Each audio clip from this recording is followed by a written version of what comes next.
And we are live. Hello, everyone, and welcome to another fantastic episode of Those Aren't Biscuits. I'm one of your hosts, Jonathan Cadotte, and with me, as always, is the so cuddly Owen Adams. Hello. If you're new to the show, we are a pop culture show that we do once a week, and we talk about for everything from movies to music to comic books to television, regular books, everything in between.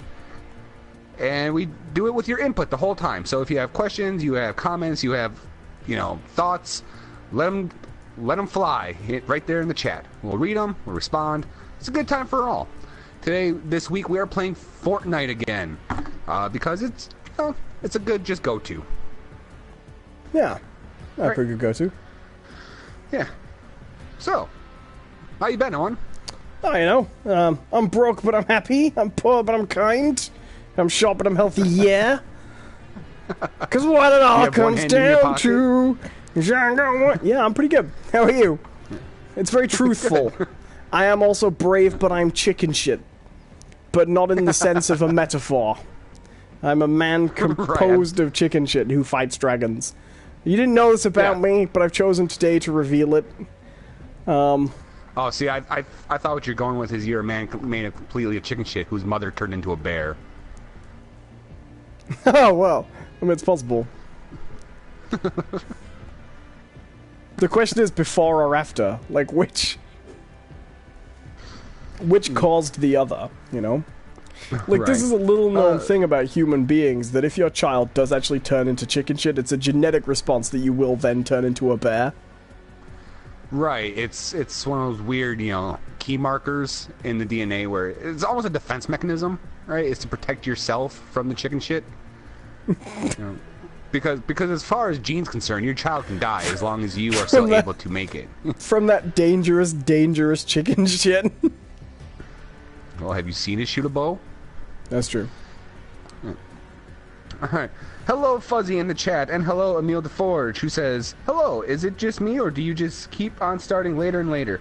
Yeah, the last couple weeks have been weird. My work schedule changed a bit, so I find myself having to leave work and drive home as fast as possible to get here on time.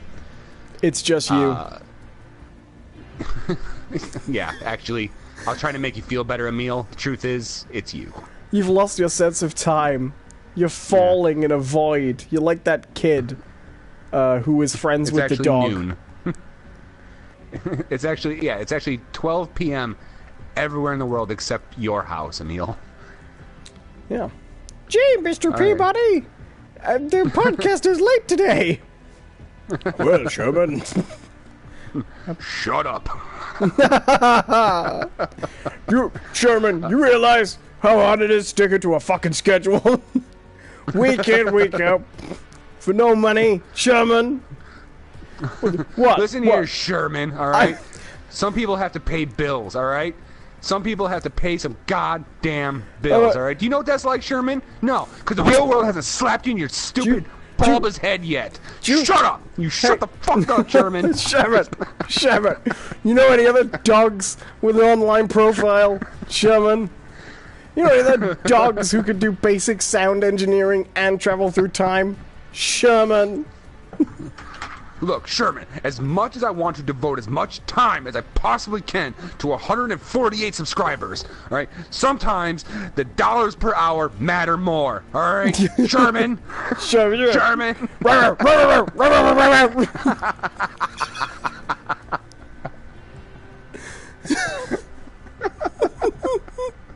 Mr. Peabody, no!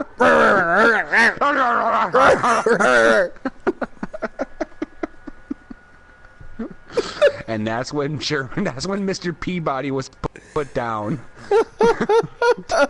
Turned out on their last time adventure that he got bit by a rabid raccoon. Tiny Bit Secret says, well, remember this was a proper podcast and you'd splice in funny moments as intros. Yeah, I do. Hello to Foxeline the Fox. Hello to Mr. D. Welcome. How you doing? Hello to Tiny Bit Secret. Welcome. Yes. Hello, everyone. When we went to see the Doctor Who 50th anniversary at the cinema there was a trailer for the Mr. Peabody movie. Oh, nice. And they were like, he's a time traveler. He wears a bow tie. It was good. They were like Doctor Who references. It was nice. Let's go to Tomato Town. Dropping. Yeah, let's do it. Let's go. We shall survive. Time Best Secret says, like, I am now worried that John is driving dangerously to make it to the show. No, when I mean rush home, it doesn't mean like I'm speeding. It basically means that I ignore all other distractions to stop on the way home, and I drive by a lot of fast food places. What really does worry me about this is 9 times out of 10 when we start this show, he's just told me he's always driving dangerously. 9 times out of 10, he's also telling me, yeah, I was just at this beer wine tasting. So he was like, no, I can get into that right away. I was driving at like, what, 20, 30, 70? I don't know. I was drunk! Don't drink and drive, kids. I promise you, John doesn't actually drink and drive. No, it's not fun. No, we could make a joke, but John is actually a very responsible. Well, he's not, but don't do it. No, but I don't drink and drive. That's kids, something don't be like John. Don't drink and drive. Don't be like John. Don't drink and drive. Don't drink and drive. Then they'll never know. We can't be held accountable for anything. No one will know what we're actually advocating. If we confuse the lawyers, we're good. Don't drink and drive. Don't. Do you need a gun? Yeah, I do. Oh God, I can't remember how to get to the. Okay. Yeah, who knows? I've got it, John. Hold on. Drink and don't drive. There we go. Sorted. There we go. Yeah. Oh, beautiful. I like this. But yeah. No, Mr. Peabody and Sherman. We didn't have that cartoon when I was a kid. That's one of the many things I was exposed to pop culturally through The Simpsons. Oh, nice. But that show you was have, like, Bullwinkle? Rocky and Bullwinkle? Not until that movie. Oh, not really. Okay. That was part of another show, though, right? Peabody and Mr. Sherman. Was it part of Rocky and Bullwinkle? Yeah. I got to Rocky and Bullwinkle very late. Also because of The Simpsons, actually, because Matt Groening did an interview where he said that it was a huge influence on his sense of humor and stuff. So I ended up watching that, and that is such a funny show. It's such a funny show in ways you don't really expect. My favorite was always, Moose and Squirrel. That movie's bad, though. Oh, yeah, it's terrible. Poor Robert De Niro. But it is quite funny watching Robert De Niro do a take on his role in Taxi Driver as Robert De Niro as Fearless Leader. Fearless Leader, yeah. That's a very funny joke. Almost not intentionally, you know?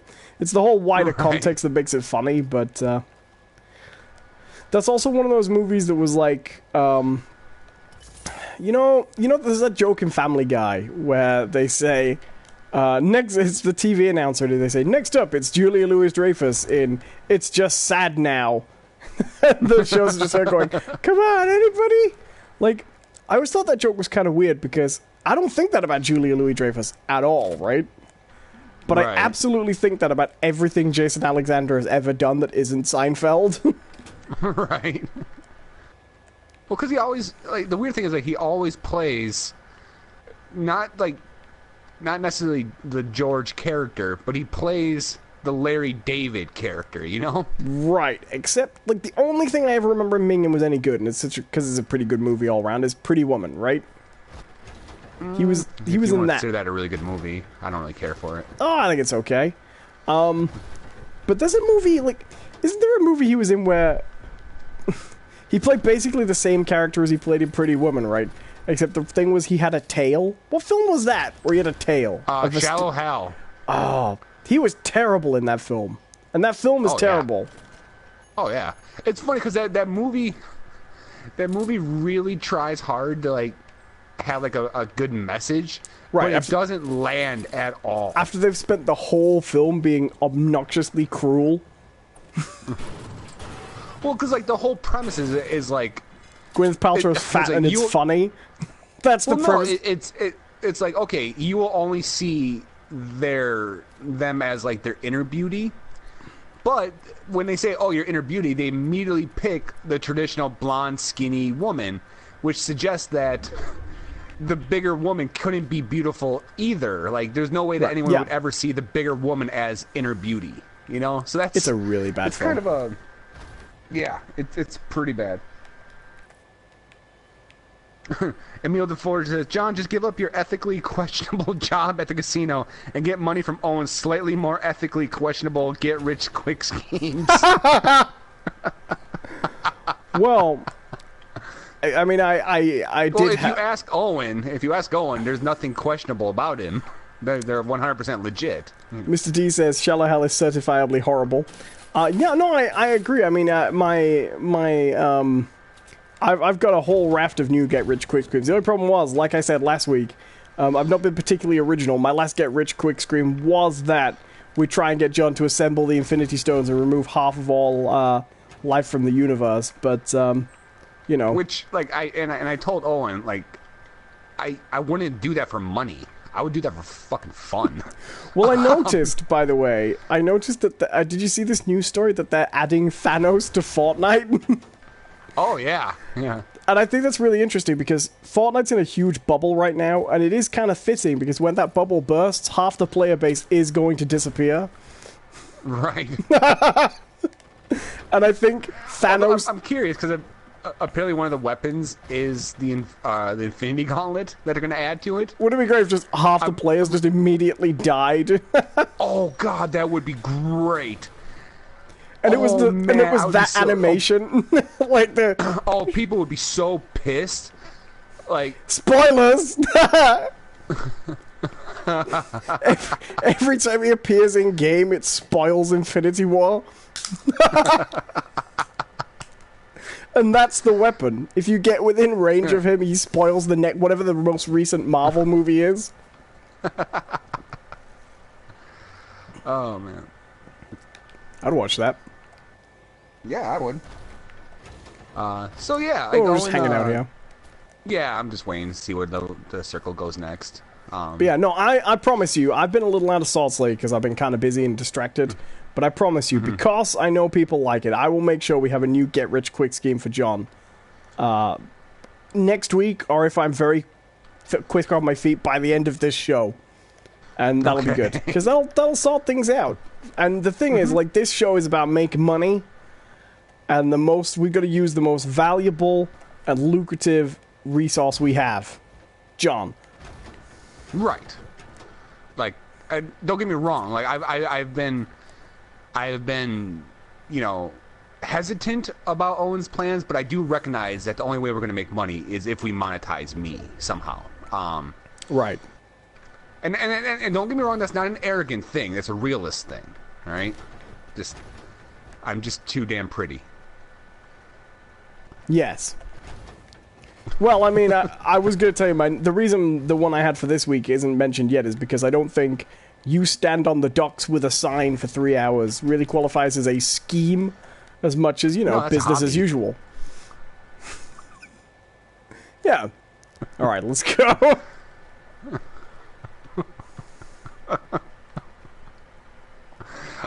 So yeah, Owen mentioned, sort of spoiled what I did over my weekend. Oh, like they thought for a second you'd be doing anything else, you lush. So I went to another beer and wine tasting. Oh shit! Oh shit! I heard shots. Where'd they come from?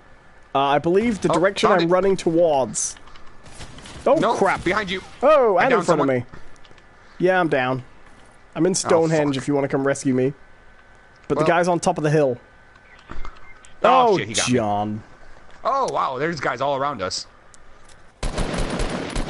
Clowns to the left of me, jokers to the right. Jokers to the right, here I am. Sorry. I don't know what version of the song that was, but it's like, almost like a Tom Waits version of it. Clowns to the rest of me, jokers to the right, here I am. I hate Tom Waits, by the way. There's a really great interview with Tom Waits. There's a guy in Britain. It's called Ian Hislop. He's a host on a paddle show, He's a political satirist, edits a political magazine. But there's a really great Tom Waits interview with him. A clip where Ian Hislop is interviewing Tom Waits. And it's way back in the 80s when he's really, really young. And he's on this student TV program. And Tom Waits is not being picked up on the mic properly. And he's going... And he's supposed to be talking about his new album. And Hislop's supposed to be trying to get him to speak up because they can't hear him. But it comes out wrong, so he goes, could you just plug it a little bit louder if that's what you're trying to do? And Tom Waits just goes, look, I'll plug it any damn way I please. And I was like, well, that came through pretty clearly. It's a great clip. He gets very upset. Oh, let's see here.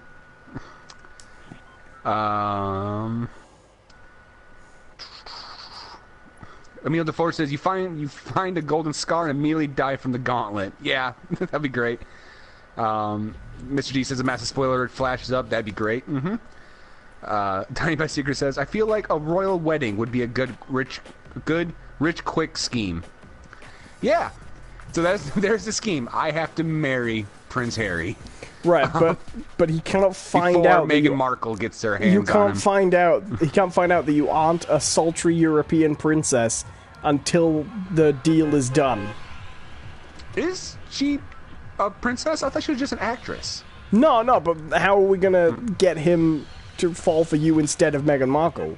You're gonna have to be a sultry European princess. I don't care what Meghan Markle is. I'm talking about your role in this. I jumped, by the way, because I wasn't really thinking about what I was doing. Good. I'm going to... So basically... No, I like this scheme. We're going to get you are we going a to dress... Faulty Towers? We're going to get you a dress, a manicure, and foreign Eastern European papers, false papers, by the end of the night. Okay, well, really, then all we need, then, is the dress. As we begin, the Markle replacement debacle. The Markle debacle?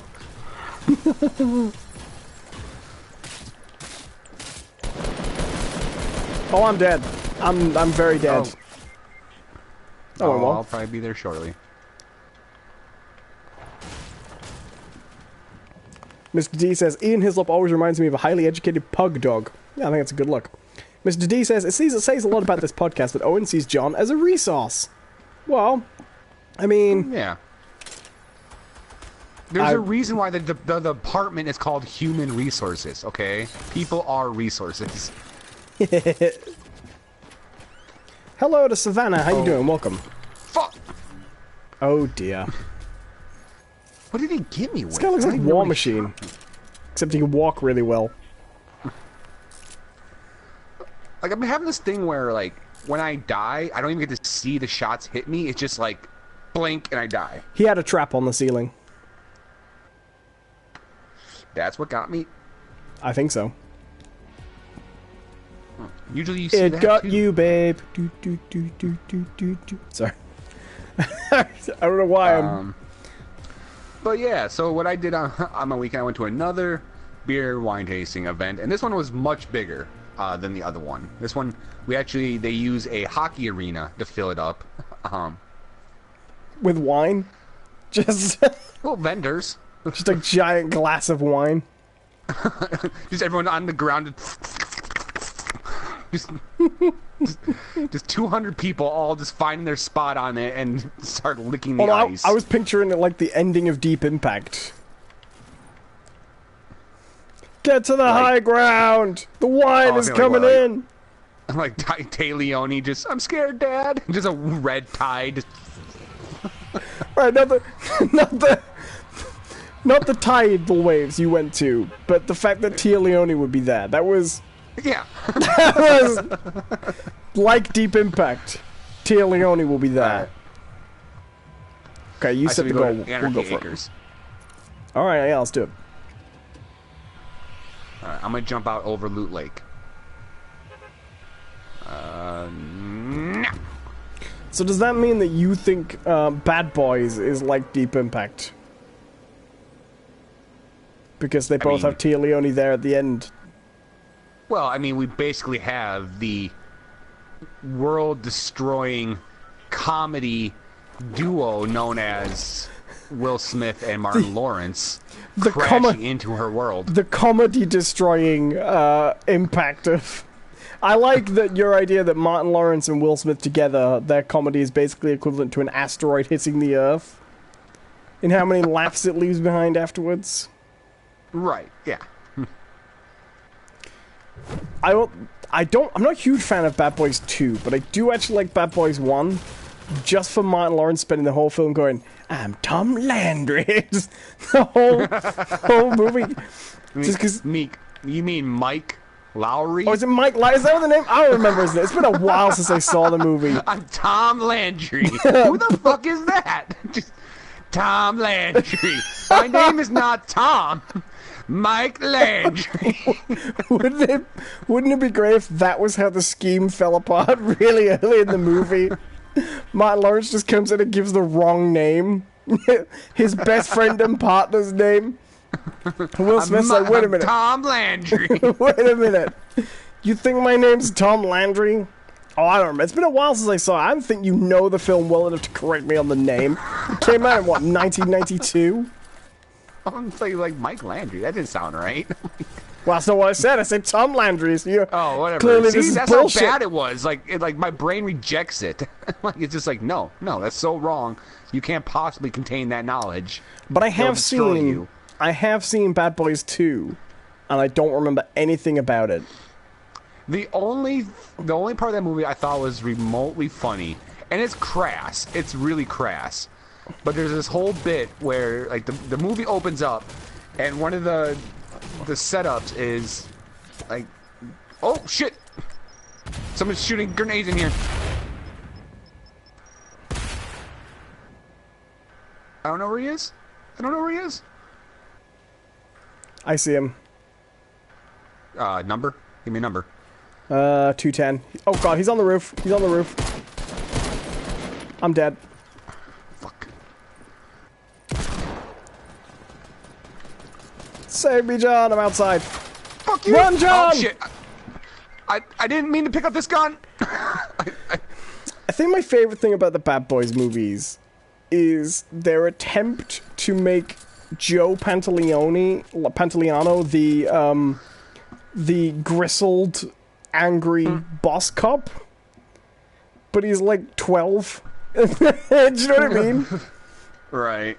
Like he's. But okay, so my favorite part of Bad Boys 2, all right, is the setup is in the first opening scene.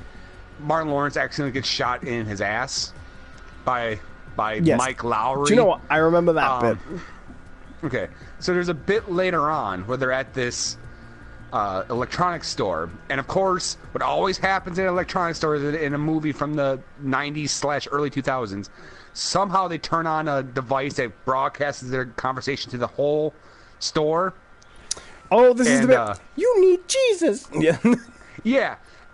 And so they go on and like Martin Lawrence is like, look, man, I've been really upset about what you did to my ass. You know? And he says it like that. And so they have this long, deep conversation about how, you know, Will Smith is sorry about what he did to Martin Lawrence's ass. And, like, he will never do it again and whatnot. And then he walks out and this lady goes, you motherfuckers need Jesus. It reminds me of, like, it's a really great film, but it's so weirdly out of place. I really like the movie My Cousin Vinny. And there's that whole sequence. Let's go retail row. Okay. Oh god, hell, there we go. Place mark. I'll jump whenever you want. Jump, yep. There's that whole section in My Cousin Vinny when Joe Pesci arrives, but they think he's their cellmate. And he's like, I'm gonna make this as smooth as possible because it's important that we both get satisfaction out of this. My Cousin Vinny, not a good film in a lot of ways, but quite enjoyable. I always find it really strange that what's the female lead's name? And I always forget that actress's name. She won an Oscar for that film. Oh, isn't it Peter Parker's aunt? Marissa Tomei, maybe. It could be. I thought it was Marissa Tomei. And there's a really famous rumor that someone read the wrong name in the envelope and she wasn't supposed to win it. It's actually not true, but yeah, that was the movie.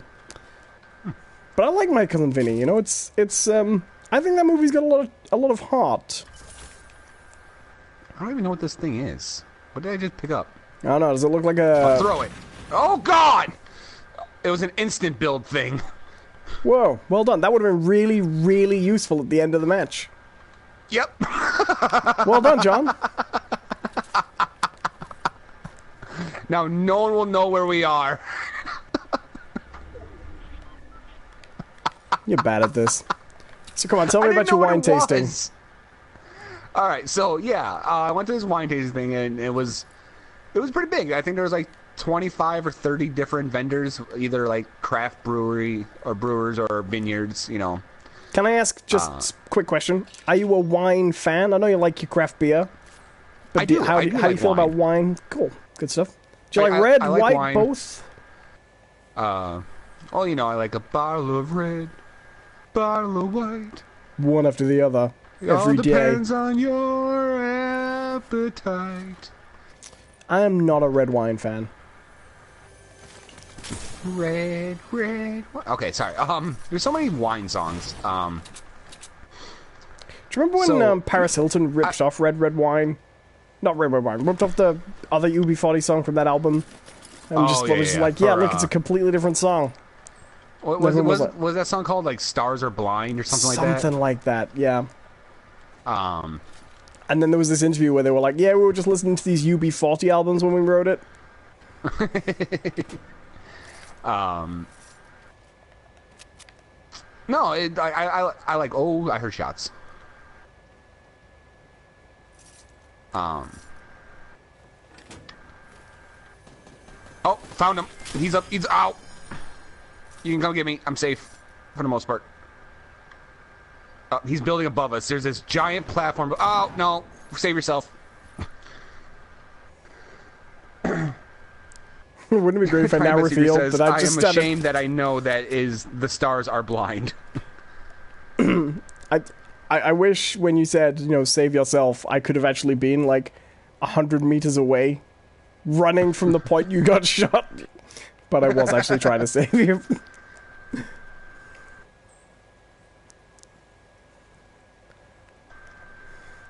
So there used to be an old Australian TV show called The Chasers War on Everything, where they do like you know, skits in public, and they had a really good one where they I actually know of it. It's a really good show.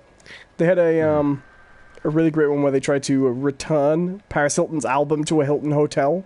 It was quite funny. Let's see here.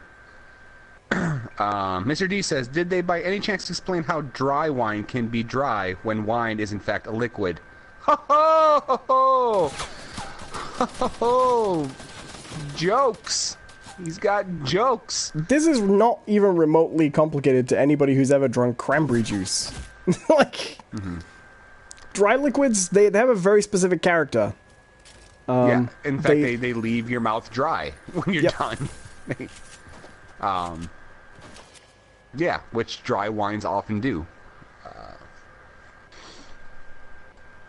I'm not exactly sure the science behind it or why that happens, but yeah, when you drink it, after you're done, your mouth is generally dry. And go buy some cranberry juice. If you've never, it's cheaper than affording dry wine. If you've never tried it, go buy fresh cranberry juice. It's very nice, and it's a good example of bottle of wine that you buy. You can get some cheap ass dry wine if you want. Yeah, well, yeah, okay, but if you just want to know what the sensation is like, cranberry juice is probably a little cheaper, and you know, stuff. Let's hear. Emile DeForge then says, "Can you also explain how wine can be nutty? It's made of fruit." Well, then you're dealing with stuff like taste profiles and tannins and shit like that. These things describe characteristics of a flavor, not ingredients. Right. Also, a lot of wine tasting is kind of bollocks. Sorry to burst your guys' bubble, like. It's also worth mentioning. A lot of wine tasting is very bullshit. Yeah. Yeah. There's also a lot of evidence to suggest that when you actually blind test people who do a lot of wine tasting, most of them actually can't tell the difference between... I mean, most people can tell the difference between a real dog cheap, horrible bottle of wine and a nice one, but once you get into, this is a fairly decent wine, and it's a Pinot Noir, Right. That and another Pinot Noir, most people can't actually tell the difference in any noticeable way. And if they can tell the difference, or if they think they can tell the difference and they identify a difference, they will get it wrong under repeat testing or, No. But yeah. Why don't we go all the way to the end? Risky Reels? Is that what that's called? Yeah, sure. Why not? Mr. D says, not a massive wine drinker, never tried cranberry juice. I may try this just to get an idea. Yeah, go buy some cranberry juice or some dry wine. It does just taste dry.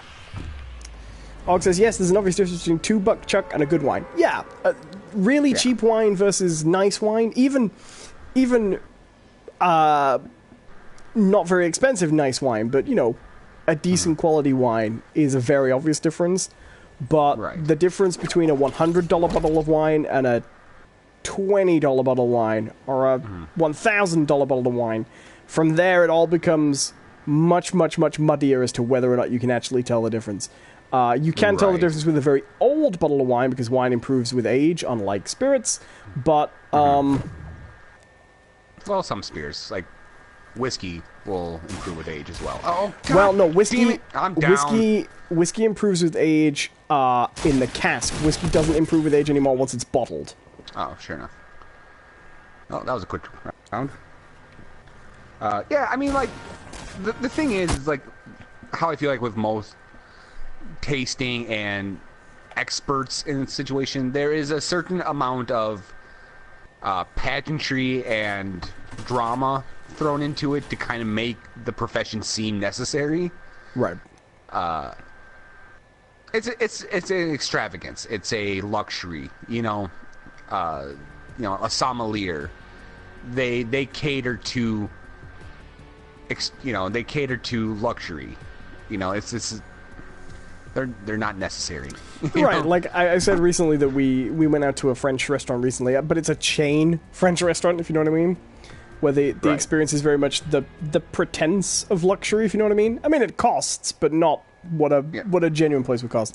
And, like, we went because we had a coupon for a free bottle of wine, an offer for a free bottle of wine.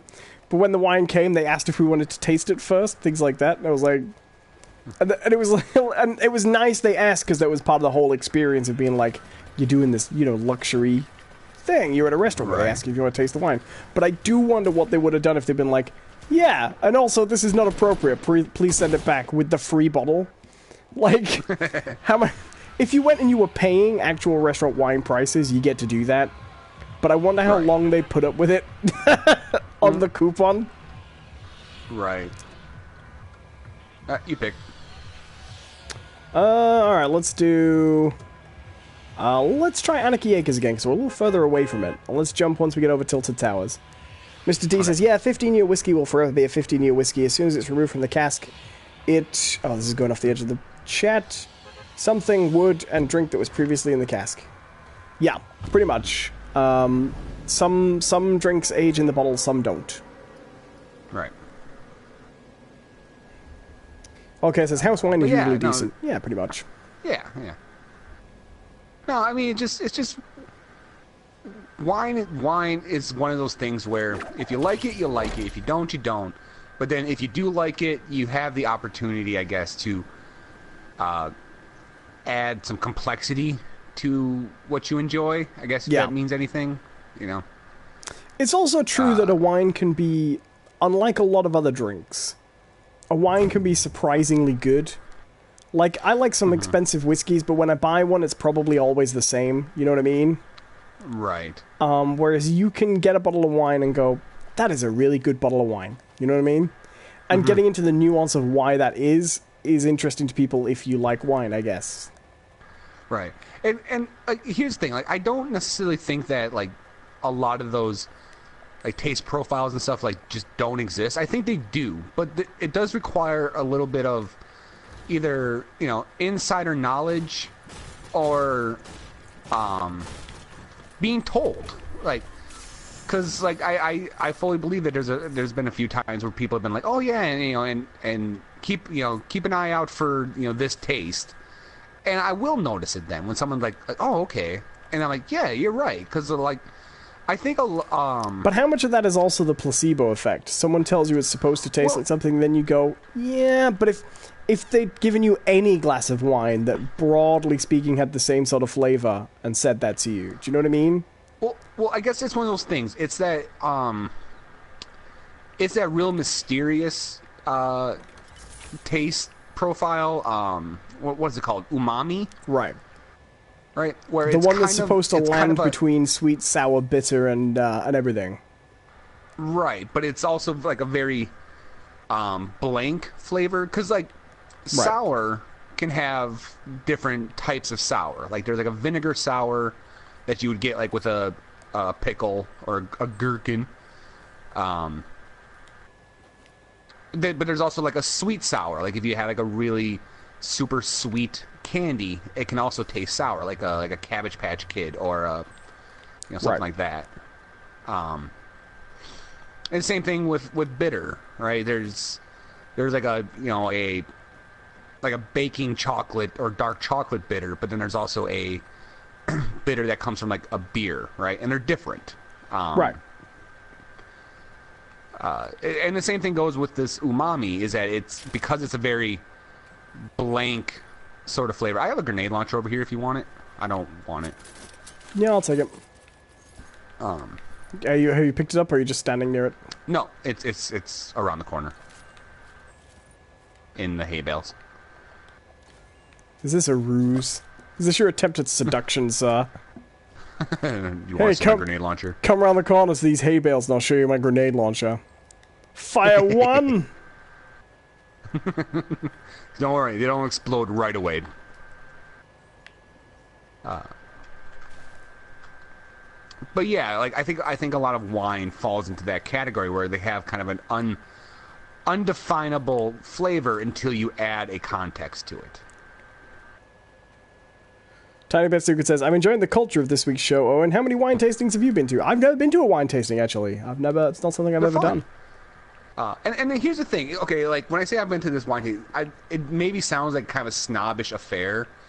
It wasn't. It wasn't like a bunch of people walking around in, suits and going, this 15-year-old Pinot Noir is, it's like, no, I mean, for one thing, it was a charity event. It was Wisconsin snobbish. No cows invited. Wear your best flannel. Right. I mean, you kind of could, and there were a lot of people just walk around in T-shirts and, jeans and, Damn it, I'm trying to be rude jerseys. about Wisconsin, John. Where is your state pride?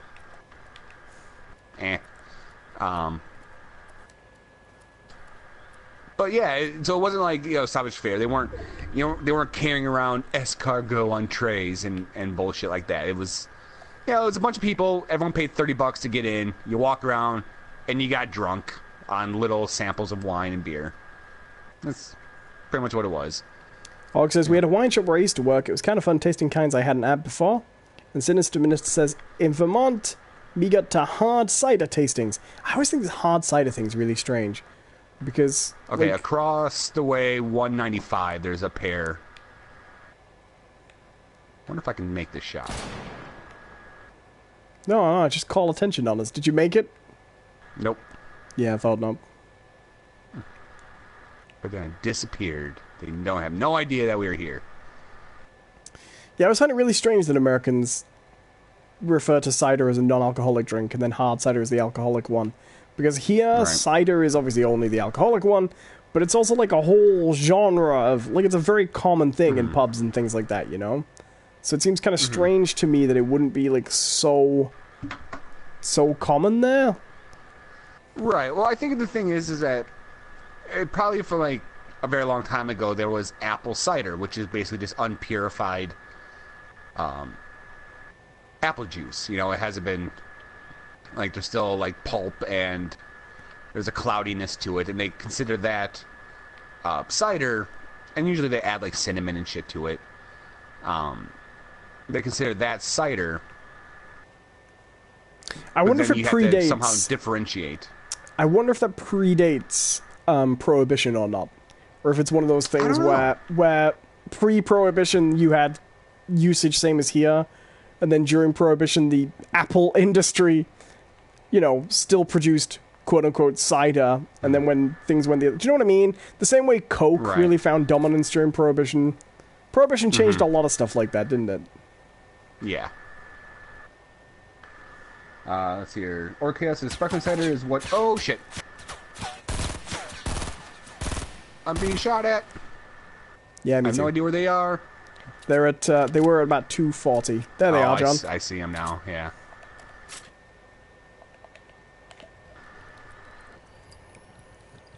Alex says, sparkling cider is what parents might give their kids on special occasions when adults are drinking. Sinister Minister soft cider is pressed apples. Behind? Oh, I didn't mean to. Oh no, don't get me wrong. I know what cider is. We have that drink here. We just refer to those as different types of apple juice. You know, we have pressed apple juice and things like that. Whereas cider specifically here is fermented apple juice, alcoholically. Oh, I'm down. Save me, John! No, run for yourself. Shit. I'm dead. I'm dead. Oh, fuck. I'm dead, too. I'm stuck out of the storm. Good luck. Yep. Maybe they didn't notice me. Nope, they noticed. Fuck.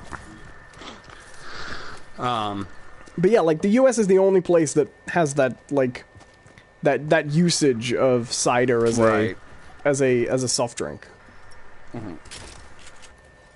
Oh wow, I've just looked it up on Wikipedia, and apparently the UK has the world's highest per capita consumption of cider. So I guess that's why it seems so common here. It's probably not anywhere else it's that common. But here it's like, it's almost, I wouldn't say it's as popular as beer by any stretch, but you will go into a pub and on the tap there'll be, 3 or 4 types of beer and 2 ciders. You know what I mean? Fair enough. But so I'm at this this wine event though, and it's pretty funny because you get in, you pay your $30, and they give you like this little 8-ounce glass, right? And you can just go around, all the different places, and they have like 6 things you can try. And you're like, oh, I'll try that, and they'll fill up the glass a little halfway full. They usually don't even fill it the whole way, right? But the issue is like they don't keep track. They don't keep track of you at all, So you can just keep going around and around and around and around, and that's what everyone does. Everyone just keeps going, bouncing back and forth, like, oh, yeah, have you tried this? Go over there and try that, that sort of thing. And so what starts out as like a real fun social event at the beginning, everyone's like laughing, everything. At the end becomes this like mad scramble across a hockey rink that, no ice, okay, but everyone's crossing this wide area from booth to booth trying to get as much free alcohol at that point as they can, Right. Like, and,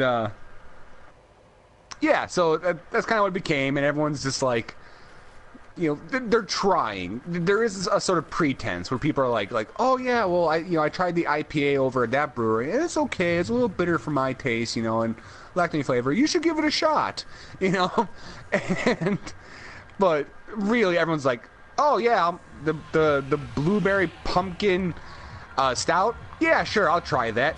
That's disgusting, but it's free, and you just keep drinking. So, I'm gonna let you finish, but I'm just gonna tell you. Do it. I'm just gonna tell you that I have just looked it up.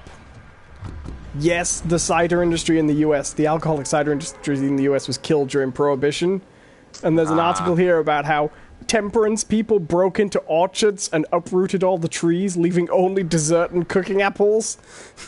Jesus. So apparently it was quite popular in the US. It says that basically 2 things happened during that period. Prohibition, and that really killed what was a popular industry, and basically a lot of Eastern European immigration, where Eastern Europeans basically drink lagers, which is why the standard American beer became your lagers, your Budweisers, those thick kind of beers. Yeah. But that is interesting. Prohibition basically killed the alcohol. Everywhere else that didn't have Prohibition, cider's an alcoholic drink. There you go. That's why. Fair enough. And the U.S. cider must, I guess, have started as a way to just keep the businesses alive, Right. But yeah, it's interesting. But I like the idea that they went in and were like, kill the apples! Yeah, they're the problem. But yeah, sorry, we sure as hell don't use apples for anything else. I didn't mean to cut you off, but I wanted to get that just while we were on the subject. So continue telling me about your tasting. And also, don't die. I'm busy. Oh, I'm gonna die here. Yep, I'm down. But so yeah, people, you know, that's pretty good. And you got a lot of weird stuff. You know, there's always a lot of weird things going on. Like I said, that pumpkin blueberry thing was the real thing that I tried, and it was disgusting. And like wine in Wisconsin is kind of its own like made monster. Of milk. Sorry. Just really going for the whole, you know, the low-hanging fruit there, huh? Squeezing the baby Edams, stomping them in vats. Just not even trying to be funny anymore. Just like, oh, what's the cheapest joke I can go for? Stomping the wheels of cheese. Barefooted. Adding milk and then putting them in barrels for several months.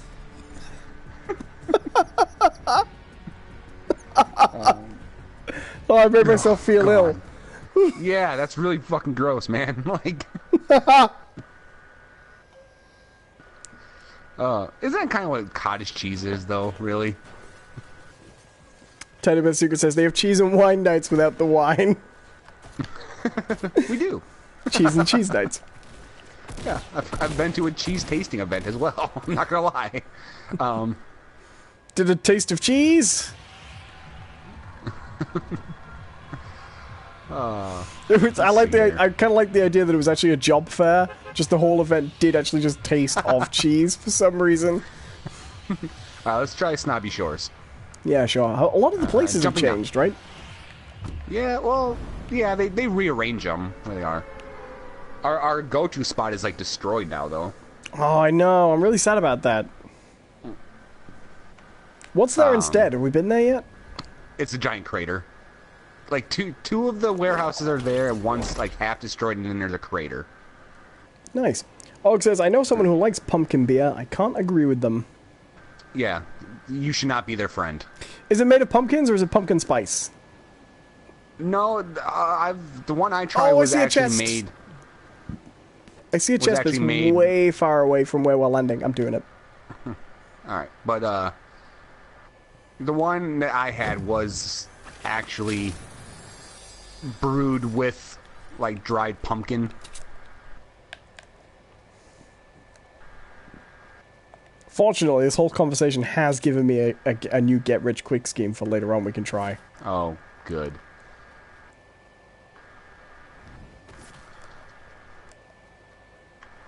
And I think this is a guaranteed winner. I stopped off on a mountain to get a chest, and I've lost quite a bit of health getting back off the mountain. Uh-huh. It's working out well for us. Good call there. Yeah. So what else did you do with the testing? I've interrupted you a lot because we were talking about different things. I want to let you finish, so keep telling me, buddy. Well, yeah. I mean, there wasn't too much to it. You know, I did in fact get drunk. But yeah, it was a fun event, you know, and that's the kind of thing where, and like for also, like I said, it is also a charity thing. It was raising money for school athletics programs. I really hoped you were going to say Alcoholics Anonymous. Oh, I think I've told you before about the craziest like school benefit thing I've ever been to. No, tell me. Oh, okay. So it was a few years ago, and this bar was holding an event to raise money for music scholarships. Okay, noble cause. Right. And their gimmick is that this bar is a very popular bar and it has no problem making money. You know, it's very profitable. The guy who owns it is, you know, very well off. So we better run for the circle. Oh shit, yeah. So the agreement was basically all the money that he made that night off of alcohol, he would just donate to the school. Right. For this Fair enough. scholarship. Yeah. Right. But what that resulted in was a lot of people. Oh shit! I just fell off the mountain myself. A lot of people yelling at each other, going, "Keep drinking! It's for the kids. We're drinking for the kids." That's great. And it gets better. They also had a raffle, right, where they were, you know, walking around selling tickets, you know, and you buy your arm's length of tickets, and you get a chance to win the prize. Want to know what the prize was? A brand new shiny 12-gauge shotgun. Oh, good. Yep. So they were. Who gives a shotgun away as a prize? Oh, it's very common over here. Oh, very common to give away guns for prizes. I hate that. I hate America, John. That doesn't bother me much at all, really. It's because you've been exposed to the madness too long. Well, okay, not to get into the gun control debate, but my issue has never been with the guns. It's certain access to guns. 'Cause, okay, so here's the thing. You might win the shotgun. You don't get it that night. You still actually have to go through the process of getting okayed. Okay, I still think that's creepy. Oh, shit. Eh. Oh, I'm down. Whoa. Where? Yeah, Where I'm getting shot. He's a terrible shot, though. He's really having a hard time. Oh, he got me. He's really having a hard time shooting me on the floor. I don't know. He followed me into the building. So he's in the building. Oh. Oh, fuck. Where? Where? Oh, I see him. Oh, fuck. Yeah, so yeah, they're giving away a shotgun. Which, I mean, I'm kind of with you. Like, the fact that it was for, like, a school event felt really weird to me. But, like, I don't know, the actual idea of raffling off a gun doesn't bother me.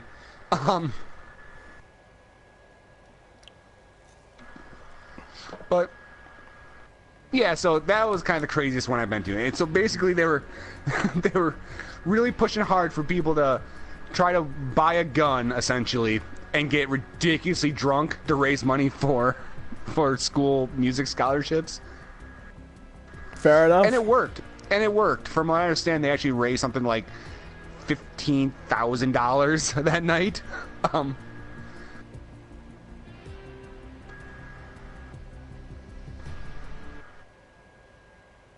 It was, yeah, quite a bit of money. Oh, that's amazing. School scholarship, yeah. But yeah, so sorry,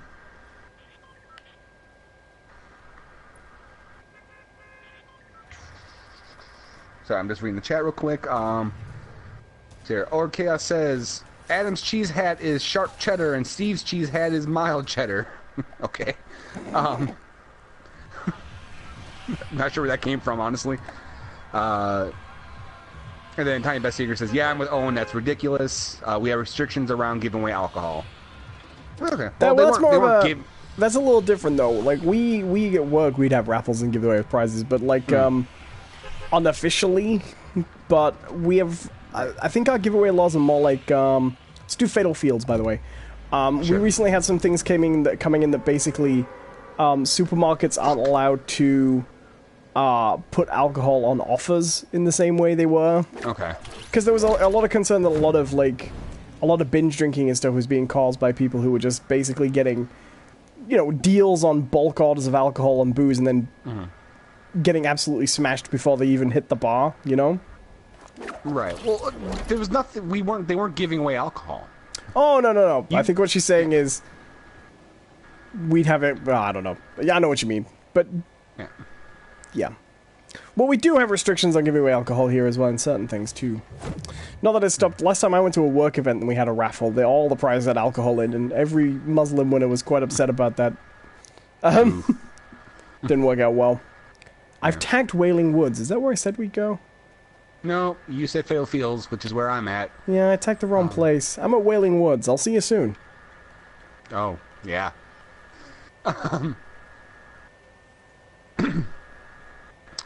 So yeah, like, there's not much to say. Like, I told Owen a little bit beforehand that some stuff happened to me there that was more personal, that I'm not real,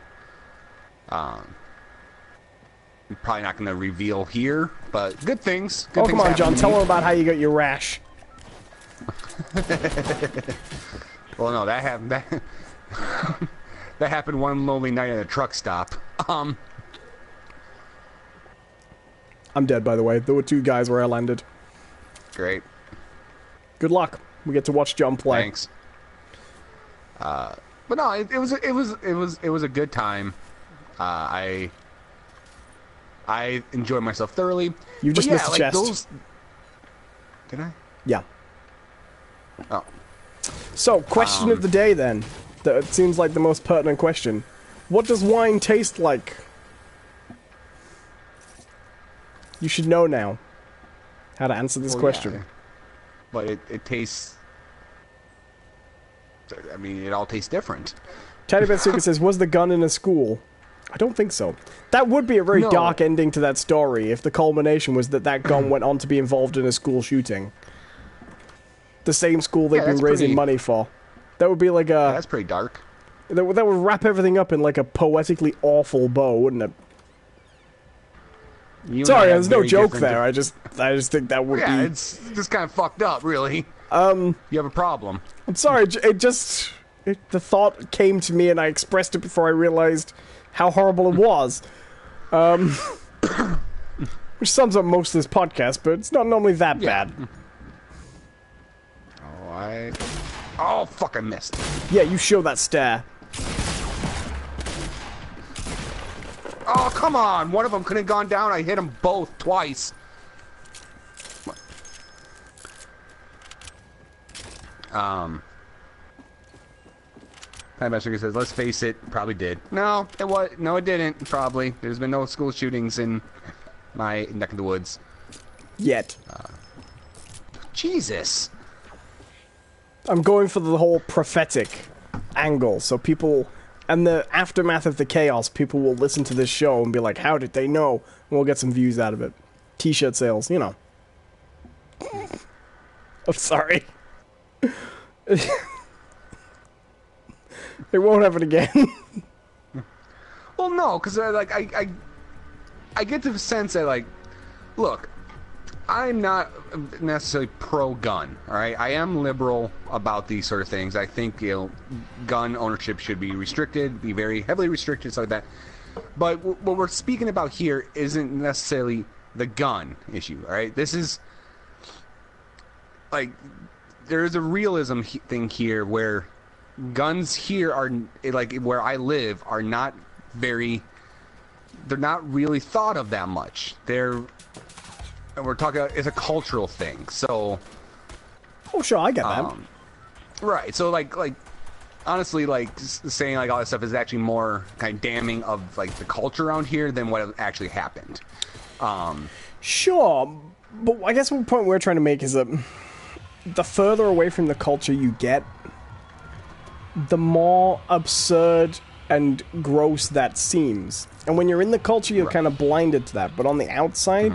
Giving away a gun in a raffle at a bar at a school fundraiser basically seems awful. I'm going Dusty Deep. As in bad, almost as in as bad taste as making jokes about it is kind of my point. You know what I mean? And so, I mean, I guess what I'm saying is, I understand that it's in bad taste to say, hey, what if that gun ended up shooting up the school they were raising money for? But it is kind of an expression of how much to an outsider that seems completely fucked up. That you would give away a gun as a raffle prize. To me, it seems completely inappropriate. In any circumstance. At the same time, though, like, I think a big, and I think this is kind of an issue across the board, and I will actually say very much when it comes to liberals. And I say this self-deprecating as well, because I am a liberal. There is sort of an issue I've noticed a lot where people tend to speak about things as a whole until it gets to something that they don't necessarily like. Where it's like, oh, we should be accepting and understanding of cultures and seek to understand the differences and, and how to bridge the gap, until it gets to something that they really just don't like. Then it's like, oh, well, that's just horrible. And there's no consideration? No, see, the problem with that is, I get what you're saying, right? A fundamental liberal value is tolerance and finding a common ground and things like that. Why don't we find a common ground thing with that with, different ways of life that have a different attitude towards guns? And I get what you're saying. But the problem with that is, this is not about, This is not about a failure to recognize how how societies can shape... I don't know why I'm consuming all these things, by the way. I'm just doing it. This is not about a failure of recognizing different communities have a different relationship with guns, often that puts them in a different position. I get that.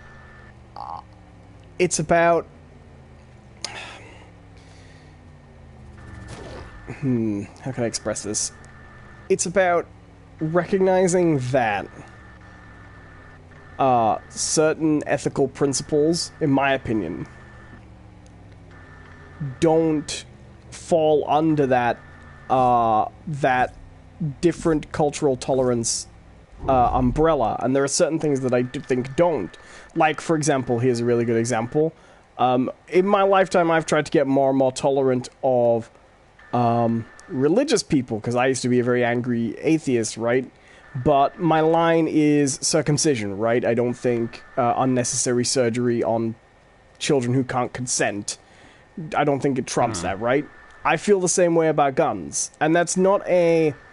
to me, it's not a tolerance thing. I try to be tolerant of the fact that there are right-wing communities that have different values, but when you're talking about normalization of weapons that kill people, I think that's a value that trumps it, which is similar to what you're saying, but I don't think it's...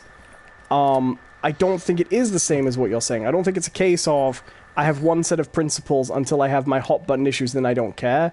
It's a case of some values are more important than cultural distinction. Women's rights is another one, right? But see, like, you're also, like, what you said there, with, like, the normalization of weapons that kill, right? People. You specifically said people as well. Sure. Like, you have to understand, like, they did not give away, like, an AR-15 rifle that, you know, can't be used for hunting or anything like that. They gave away a shotgun that is commonly used for hunting, is often used on farms for protecting livestock and everything like that.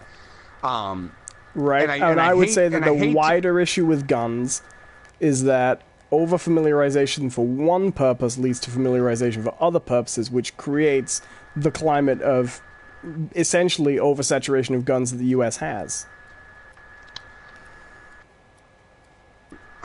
Yes and no, because I think there's a problem with guns in the country specifically because of the Constitution and history with it. But the idea that more and more guns is what Lee said is kind of not true at all, because you look at places like Canada, which have just as many guns as the U.S. Canada has a shit ton of guns, but they don't have the problem involving shootings as we do. That's true. Because there's a difference in culture. Right, that's true. There is absolutely a cultural difference. The fact that the guns are present, I don't say necessarily leads to the shootings. Right. Now, I still believe that there is a need for regulation, and much stronger regulation than we have. But the idea that the gun being present in the community at all is going to lead to shooting, I think, is a gross oversimplification of the issue. Well, I also think it's a gross oversimplification of what I said. I'm not saying a gun being in a community automatically leads to a shooting. I'm saying over-familiarization with guns and over-casualization of guns leads to greater comfort around guns, which leads to greater adoption of guns for more purposes than just hunting, which leads to more shootings, which is true. Sure. But I think there is an X factor that has to be introduced into the situation before that. You think there should be a talent show to win the gun? That's right. The X factor. That's right. Simon Cowell should just walk on stage. We should walk on stage with a shotgun going, "Who wants the gun?" Let's hear Adele for the 100th time. I am absolutely in favor with John's new gun control policy, which is one winner following a televised annual talent show will be given a gun. Only one gun will be given out per year to the winner. Right, there's like a purple glowing thing here. I feel like it's bait. Yeah, go for it. You first. No, it is, because look, there's building over here to the northwest. But no, I mean, personally, my thing with the gun control thing is I think the truth is the US is in a really sorry state with guns. And I know that there is some oversimplifications on the gun control side, and there is some modicum of overstating things. And I think that's true. But the simple fact is, Canada's lack of problems in certain areas aren't necessarily applicable, in my opinion, to the US, because Canada doesn't have an existing problem. Do you know what I mean? And you can try and roll people back. What I'm saying. You can try and roll the US back to Canada, right?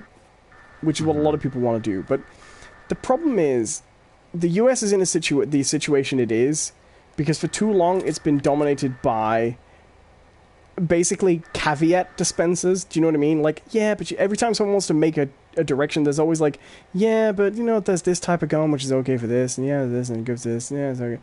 While the situation is completely and totally out of control, you know?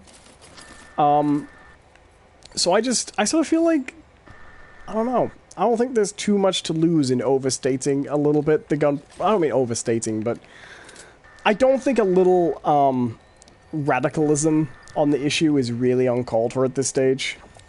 Then what do I care? I'm not American. I'm probably not going to get shot in my lifetime. Right. I mean, and the thing is like, I don't like necessarily saying this a lot, but it's not so, like, it's not so simple to, like, look at it in those terms while you're here, right? Because, like every day I am witness to, and I exist within a community and people who are good people. Like, there's very nice people I live around, and, you know, wonderful people who own guns and have access to guns, who don't necessarily even see them as, like, weapons half the time. And the thing is like, it's hard for me to take a hard stance of, like, okay, well, ban guns, because I see people who use their guns responsibly, have good ownership practices, they use it, you know, for hunting and things like that, you know, and like I said, people who, you know, defend livestock with it, and agriculture is still a huge part of this community. So it's very hard for me to have the same idea of we have to ban, because what that means is a radical shift in lifestyle. Well, sure, but I mean, I live in the country that has mostly banned handguns, right? Mm-hmm. But if you're a farmer in this country, you can still own a gun, right? Farmers haven't changed their lifestyle. I realize things are a little bit different. We don't have coyotes here and things like that, right? And I'm not opposed to farmers owning guns that they need. And by the way, I realize that the shotgun that was being raffled was very probably the kind of gun that someone like a farmer or a hunter would own, right? Mm-hmm. But in my opinion, watch out, there's people 272. This is kind of the point I'm making, which is, if your exemption is, okay, we've got this Holy shit! Whoa! Alright, he's coming. They're coming for me. Coming for me. Ah. If you've got this device, right, and it's being used all over the country, variations are being used all over the country to kill people, right? And your country's in this political issue of not gaining the energy the political will to legislate that will deal with the issue, right?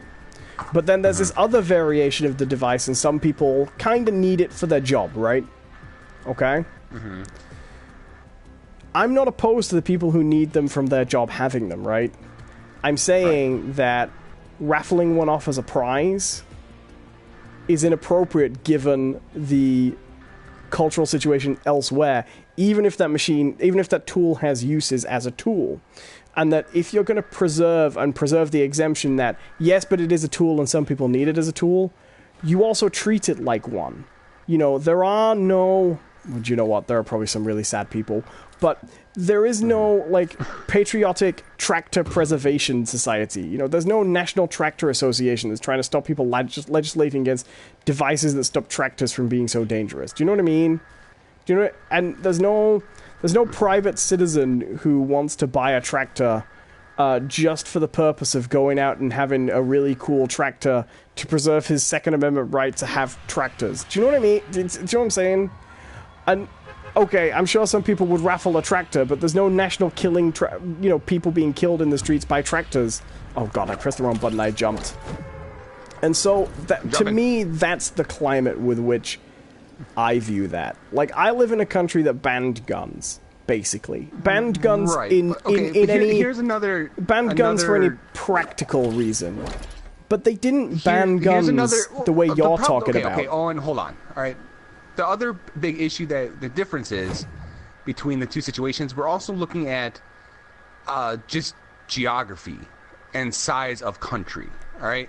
Sure. The idea that my little neighborhood is going to really like the issue. Oh god damn it! I'm gonna die. The issue, how do I explain this? Trying to have a social conscience and determining what you do in your country is very difficult when you're basing that off of events that happen 1,000 miles away, 2,000 miles away, 3,000 miles away. Like, it becomes very difficult. Especially because of how, as sick as it sounds, the varying degrees of tragedy that happen in this country in different areas would make living here almost impossible if you had a reaction such as banning things based on that. Sure. Right. And so... What I'm basically getting down to is, like, the decision to raffle that gun was a decision basically made on the fact that in this area, the cultural norm is to view these things as not really a big deal. Sure. No, I get that. And honestly, it's almost viewed as a basically a utilitarian thing where what's the best way to get money? Well, what's the best way to get money? It's a gun. You know, it's the thought process didn't go past that, and because in this area it didn't need to, right? Because there hasn't been an issue. Sure. And my point is that to someone outside that situation, that level of comfort with guns is really creepy.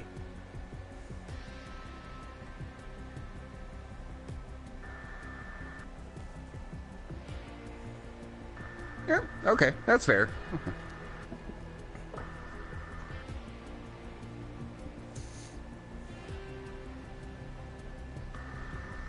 I don't have anything else to say now.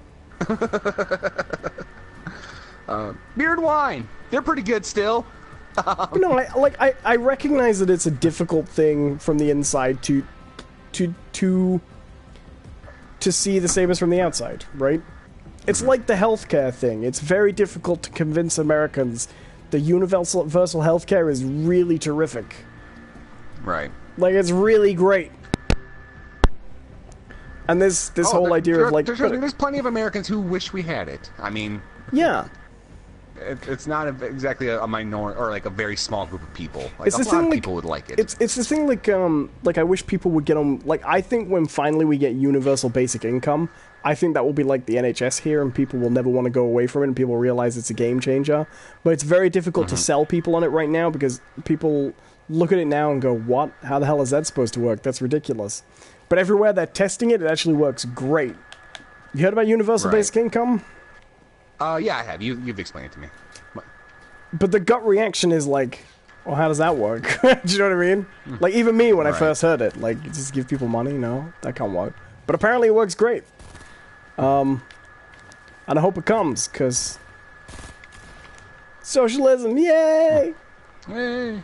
Hello to Gregory Herney. Hello to Otter Out of Water. Welcome. So, believe it or not, this is a pop culture show. We usually talk about comics and stuff like that, but every once in a while we get a little sidetracked. All right, I'll pick... Oh, sorry, I pressed X again. Oh, god damn it. All right, I'm jumping. Fair enough. Where should we go? Should we go to, Lonely Lodge? Sure. Oh, wait, I'm going to Wailing Woods. Fuck, where is Lonely Lodge? I don't even know. I put a blue marker down. Okay. But no, we do talk about pop culture stuff, and in an effort to get us back on that track, I'm just going to change the subject, okay? You cool with that? You cool? Yeah, sure, I don't care. That means I win! Yay! No, I'm only kidding. Not really a winning thing. No, absolutely. And I do totally get what you were saying, by the way, just before we move on. I don't want to sound like I don't. It just, you know, doesn't change how I feel. Ha! Down someone. Fuck you. Oh, no! Oh, I got one bullet. I gotta leave. Oh, wait, while you're doing that, do you want to revise our angry debate about trademarks? What? Did you hear about this indie author who trademarked the word cocky and is currently trying to sue anyone who used the word cocky in a book title? Yeah, we could, but it wouldn't change what my point was during that argument. Oh, no, I just thought this particular case was kind of interesting. Because, it's going down very badly. Oh, God, no, go behind the wall. Just keep going back behind the wall. Alright, come on. Alright, now revive me. Do what now? Revive me. What? I hate you so much. Oh, he's coming. Did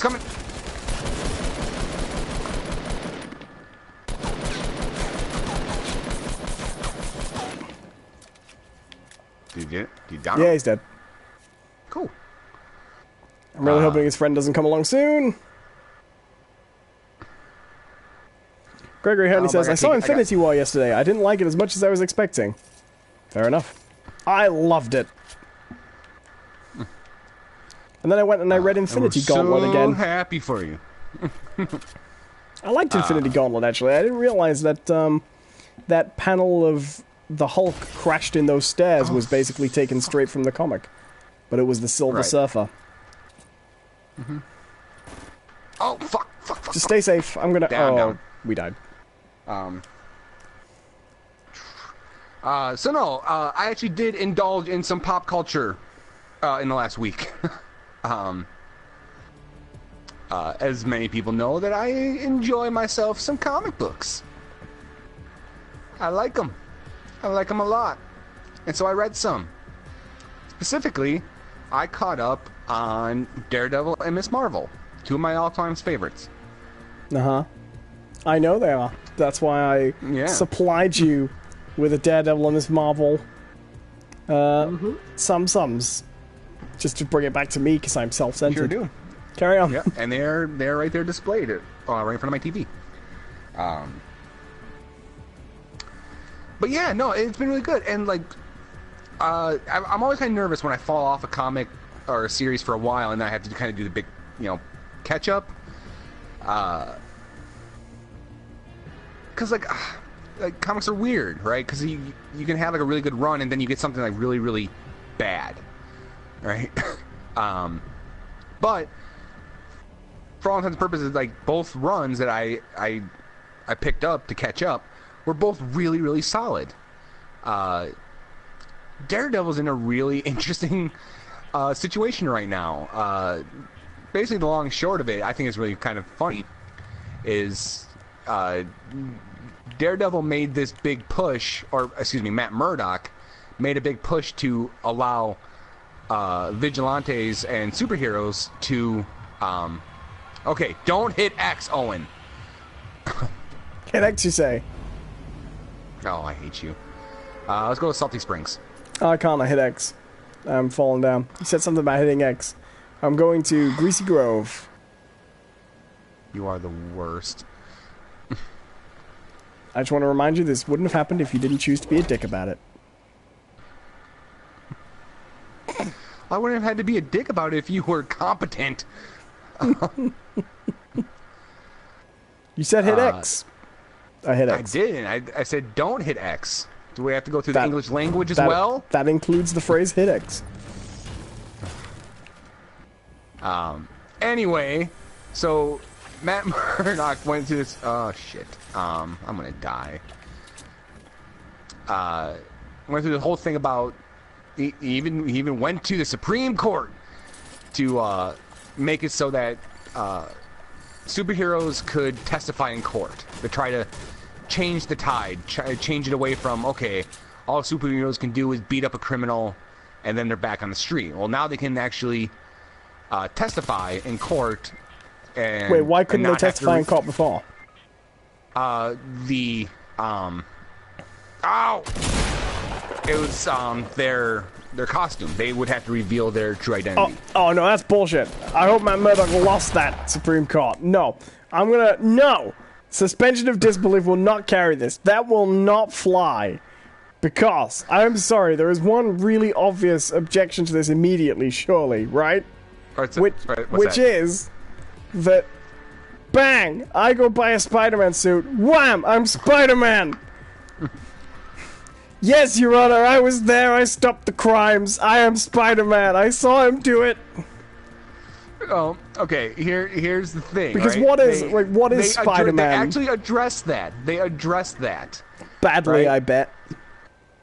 But no, not really. Because actually, what they do is there is a clause in most state law about confidential informants not having to reveal their identity in court. So if a police officer uses a confidential informant to break a case or whatever, they can use the testimony of that informant without having to reveal the identity. And they use the same premise to explain why heroes can do the same thing. Yeah, but They're now acting as informants. But this is even more frightening because now I'm just wondering how many police officers just go, yeah, my friend, this person is the confidential informant, and he told me that he saw the man do the crimes. They still have to be deposed by both the prosecutor and the defendant, but the jury does not have to cannot know their name. Okay, so under this law, let me just see if I got this right. Spider-Man stops and you a jumped bank. again. Yeah, over the thing you marked. Did you not want to land here? Mark something? I didn't mean to mark something. Oh, well, I didn't realize I marked it. That one's your fault. Fair enough. 1 out of 10. So under this law, right, Spider-Man stops a bank robbery, right? But they want to get the goons in jail. So they decide... Spider-Man decides he's going to testify. Spider-Man then has to go and be deposed as Peter Parker by some people, but that then isn't revealed to the court. Is that the layout it would be? Yeah. Oh, I'm down.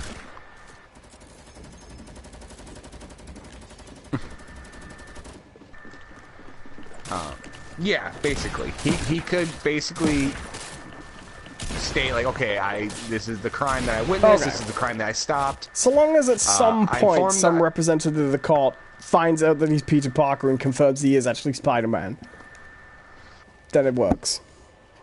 It doesn't work. It doesn't work if Spider-Man just says, I'm Spider-Man. And I'm definitely Spider-Man and I was there. You know what I mean? Right. Well, you know, it's a weird comic book thing, alright? But they actually do a decent job using the laws present in the comic book world to explain why this could work, alright? So that happens, right? So, on the other side of things, the Kingpin, at the same time, makes a run and campaign... are you dead? Yeah, I am. Oh, I'm sorry, okay. I spawned back. I thought you died too. I do apologize. No, I was dead. I thought you were still alive. No, I'm ready. Allcast in the chat says, so an officer could bribe someone to lie and they could remain a confidential informant, but they have to at least appear in person in the first place. I guess not. If they do have to be deposed in name, I think that probably wouldn't work like that. That's what I was concerned about. If the cop didn't have to do that. Real quick, you two are what's wrong with comics and comic fandom. I just want to throw that out there. guys are the worst. Like, you were the one. No, sir. No, sir. You were the one who started saying how cool it was because it uses real laws and it's based on that. And I'm just pointing out it's bullshit. Do you know what else? Do you know what else? Do you know what else? I thought it was cool. I thought it was cool. If Matt Murdock had been hit by toxic waste, he'd probably have died slowly. He wouldn't have got superpowers. The whole thing's bullshit. What would really screw it up is when they had to talk about why Daredevil never testifies in Matt Murdock's cases. Because in this situation, it's not just about the secret identity. He would have to A, reveal his secret identity, and then B, establish a conflict of interest, you know? Because your defense or your prosecution, it can't be the same as one of the witnesses.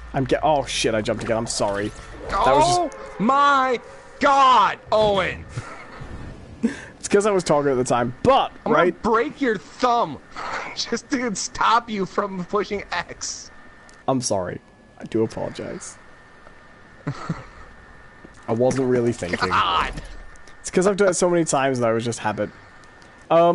Yeah. Anyway, so what's happening is the Kingpin goes on and he wins the mayorship of New York City. So the Kingpin is the mayor of New York City. Right. And it's funny because he actually, I mean, it's clear what they're going for. It is a sort of a social commentary on Trump because he does a lot of the same things Trump did. You know, he basically rallied everyone in New York around the idea of heroes and vigilantes, like oh, these dangerous people are taking justice in their own hand, and they've been destroying cars, and they've been destroying property, and people get hurt in the crossfire, and we need to be protected from these maniacs, you know. Which is a fairly valid point, to be fair. Yeah. But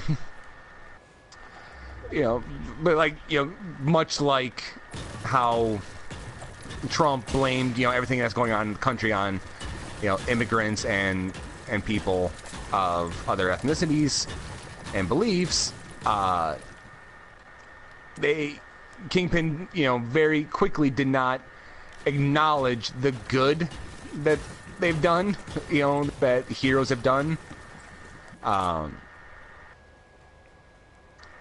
And even suggested that, well, without them, we would have figured it out ourselves anyways.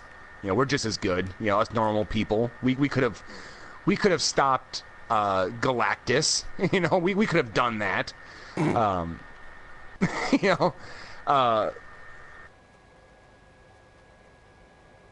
Yeah, like Orca said, it's kind of the premise of the Incredibles, and to a lesser degree, Watchmen kind of had the same thing going for it. But so he wins, and this one is the one bit that I was like, huh, really? So he wins the mayorship, and the first thing he wants to do is try to boost his public image, because he knows that even though he won the election, there's still a lot of people who view him as a crime boss and being corrupt. So the first thing he wants to do is try to boost his image. And what he does is he actually appoints Matt Murdock as his... Oh god, where's that coming from? Oh! As his, oh god, yeah. I'm down. He appoints Matt Murdock as his deputy mayor because he knows people like Matt Murdock as, a champion of the little guy and stuff like that. Oh! Well, I did get one down before I died. Right. So he does that, not knowing that, at this point, he doesn't know that Matt Murdock is Daredevil.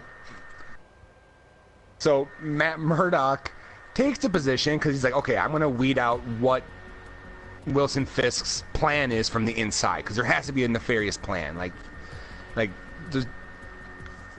he's dead set on this. Like, there's no way that he's going to, he's doing this right. He must have cheated somehow. He has some evil plan. I would love to see this done on the TV show. I would like you to become my Deputy Mayor. We about a few seasons have been basically doing his acceptance speech. Thank you, people of New York. I am Wilson Fisk. Well, it's This funny because that is my city. That is sort of like what happens in the first season. Remember, Yeah, Wilson Fisk's dad was running for office. You're right. That's true. You're absolutely right. It is kind of a theme. All right, you pick where we want to go. Let's go to Moisty Mire. I know it's going to be tempting. It's really far away, Owen, to not hit jump. Oh, you did it again. Oh, yeah. Sorry, John. I knew it. I fucking knew you were going to do it. I was watching. No, I was literally watching the screen. You know what tempted me? You being a dick again. So I figured I'd go for it. So he appoints Matt Murdock as deputy mayor, and then sets up these like plans to get all the street level heroes in the same area, and basically run a sting operation. And it works. He gets who does he gets? Like Misty Knight. He gets Luke Cage, Jessica Jones, Spider-Man, and one other one. I can't remember who it was, but they Iron Fist. He actually gets them all in the same area. Oh, and Moon Knight, and gets them all arrested. Right? Daredevil gets away, and so then he's gonna hold this big rally to show off what he's done. You know, very Trump-like. You know, he's like 2 weeks into his mayorship. He's gonna hold like a victory thing. Do you know what these things do? That you could just consume? Oh, they make you jump really high. Oh, how long do they last? I don't know. If I just consume all of them, will I jump ridiculously high? No. I don't think so. Boo. I want to get like a full-on like Saints Row Fall thing out of this. Oh, that'd be great. Maybe this is like pre-Thanos stuff.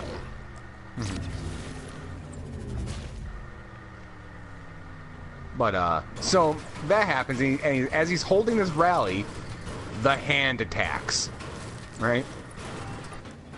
And well, everyone's in prison, so why not? Yeah, well, the Hand attacks, and the first thing they do is they just riddle Wilson Fisk with arrows. just make him into a fucking porcupine. They just go to town, right? Now here's the thing: Wilson Fisk had made Matt Murdock his deputy mayor, knowing that the actual chain of succession does not include the deputy mayor, because in New York, the deputy mayor is almost like a honorific, as very little power. Right. But what they find out, because there's one guy in the office who's like this like policy junkie, who's been like reading through the like years and years and years of arcane law or archaic law. The wizard of downtown New York. Yeah, he's going to the office. Yeah, it just floats in. You know, it's like no, it's Leviosa. But he finds out that a few years ago, someone actually changed the secession to try to consolidate power. And so the deputy mayor is, in fact, the next in line, which makes Matt Murdock now mayor of New York City, while Wilson Fisk is out of commission, having been riddled with arrows. He doesn't die then? No, he doesn't. He's in a medically induced coma. Fair enough. Do they also make the well-expected Wilson Fisk joke that his fat basically saved him? Nope. Oh, wow. Should we just see this guy building this massive tower? No, oh yeah, should we just go get him? 87. We'll either kill him or we'll chase him off. Should we do it? Sure. Let's go. And he's oh, someone else is going after him. Or he's... I don't know what I just witnessed. And he's climbing the stairway to heaven. Oh my god, is there like a hidden door up here? I don't know. But, so yeah. Where the hell did they go? What I don't know. So what I basically left off with is, Matt Murdock, Daredevil, is now mayor of New York City. Oh, where you at? Where you at? I'm coming, Owen. I'm down! Og in the chat, by the way, says, I think the movie Hancock kind of covered this in an okay way, actually. Talking about heroes and destroying the city and stuff. Which half of Hancock? Which movie Hancock? The first half of the movie or the second half? Because those are some very different films. I think they're coming for you. No, fuck.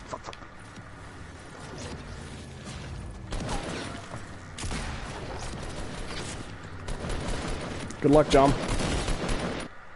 Oh, fuck.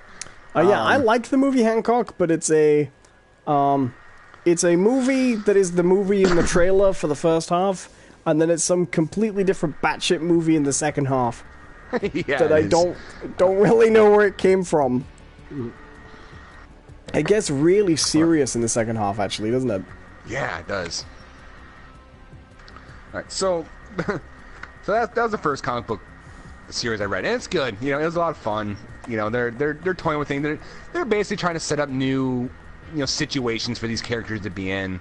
Not your typical, oh, bad guy, good guy, blah blah. That's bad time. Oh, let's make one a mayor, and then let's make the other one the mayor, and Daredevil. The thing about Daredevil is, he's probably more popular than he's been in a long time right now because he's got, I would say, his first good adaptation going on. His first, decent. Yeah. So he's got a wider audience. Like two others, What would you say are the two others? Because I can think of three. I know he was briefly in a Hulk made-for-TV movie, The Trial of the Hulk. Yes, he's actually. Do you know, that's not bad actually. Within keeping of the tone of that TV show, Right. Shit. Never mind. I don't normally do this, I promise. I'm not worried with it today. I swear, baby, this doesn't happen normally. But he was also in the Spider-Man animated series on and off. Oh, yeah. I thought he only showed up once. I don't know. I think he showed up in one of the games as well. Didn't he show up in, Ultimate Spider-Man briefly? I don't know. He was in the PS1 Spider-Man game. Yeah. But that was very, very briefly.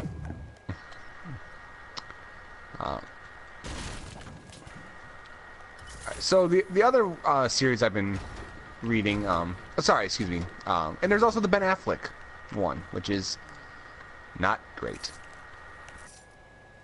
There's another use of a miscast Joe Pantoliano, isn't it? Yeah, I thought he was okay in it. I don't really see him as Ben Urich, though. He's okay in that bad film, yeah. I don't know. Here's the thing, I don't think Daredevil with Ben Affleck is a great movie, but it's not Ghost Rider bad, It's not Fantastic Four Rise of the Silver Surfer bad. Right? I have to say, it's not. I have to say, I liked it when I was younger, but as I got older, I'm actually not... I am not as fond of the Michael Clarke Duncan Kingpin as I used to be. He's one of the most interesting things about that film. I think he's probably the highlight of that film. But, yeah, I'm not against having a black Kingpin, don't get me wrong. I wouldn't have picked Michael Clarke Duncan if I was, recasting that movie.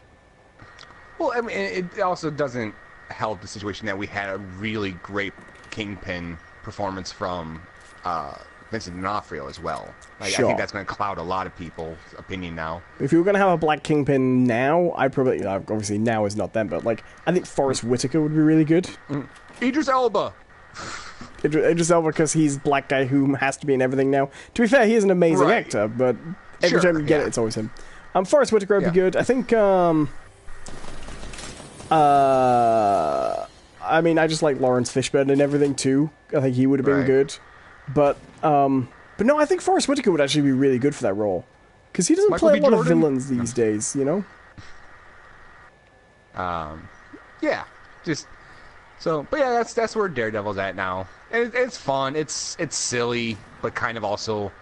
It's the thing that when Daredevil is really good, it does this very well, where it manages to combine street-level, hard-nosed stuff, you know, noir and all that fun stuff, and gritty street crime, with enough comic book silliness, right? You know, like, because there's been runs of Daredevil where it's been just straight up pathos and misery, and nothing good can come of anything, and you know, everything is horrible. And then there's runs of Daredevil where it's like, oh, he's fighting Stiltman again, and he's like smiling and he's kissing women, you know, that he swings off with, and you know, real swashbuckler kind of stuff. And but when Daredevil is really, really good, it kind of merges the two. Well, the difficulty is there are two Daredevils really in people's minds, because there are some two really classic Daredevil runs, you know, that people remember, right? Pre-Frank Miller and Frank Miller, you know, right? And if there are people who like the Frank Miller run a lot, yeah, I'm sort of not one of them. I think it's one of the least offensive things Frank Miller's done. Do you know what I mean? Oh, sure. Like, it's probably Frank Miller's least appalling work. Right. But, like, I tried to read that through, and it's one of those cases where Frank Miller gets so much love and respect for, in my mind, not giving a shit about the character and just trying to make it his own thing completely from day one. Right. And I hate that. Yeah, but I hate that. Frank Miller didn't write Daredevil. He just made a new character in someone else's space. Right. Given by the fact that Frank Miller doesn't fit, but people want the tone of the Frank Miller Daredevil in the continuity, because what Frank Miller did was basically broke continuity as well, pretty much, you know, in all but official. You know, he just went, no, okay, this is Daredevil now. He does this, and he's in, and had to when they go back, when they kind of undo a lot of the stuff Frank Miller did, they basically write that period of his life as being like a really weird mental breakdown, like a midlife crisis, you know? Right. Because it's nuts. But it's famous because Frank Miller's more famous for doing Dark Knight now.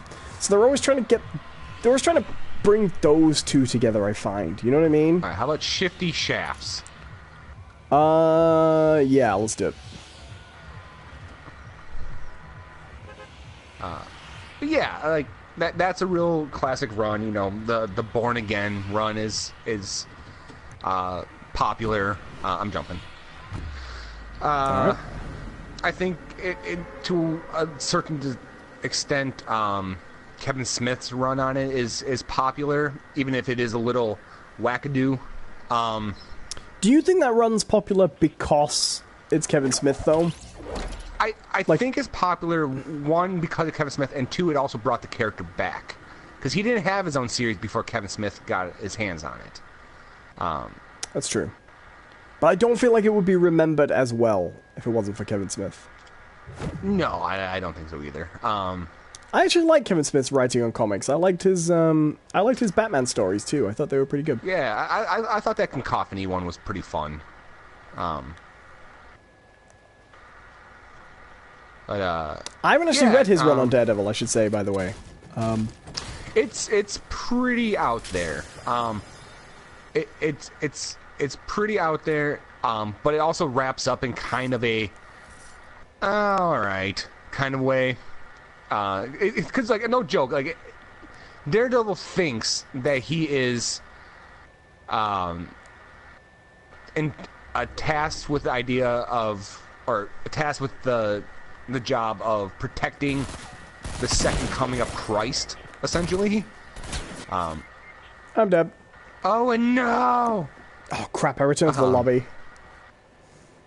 Okay. Well, I'm gonna try. Oh, fuck, he found me. Yeah, good luck. Oh, well. Wow, I didn't get a single shot on him. No, I'm dead. But yeah, he thinks that he's protecting the second coming of Christ, or the Antichrist, depending on who's talking to him. As you do. And he starts, like, losing his mind. He starts seeing demons and, like, fucking angels and shit are coming after him. Like that. And then, at the end, it's like, nope, it was Mysterio the whole time. Like, well, why not? Yeah, but, like, Mysterio is such a... Oh, fuck, we've gone too far. we need to explain this somehow.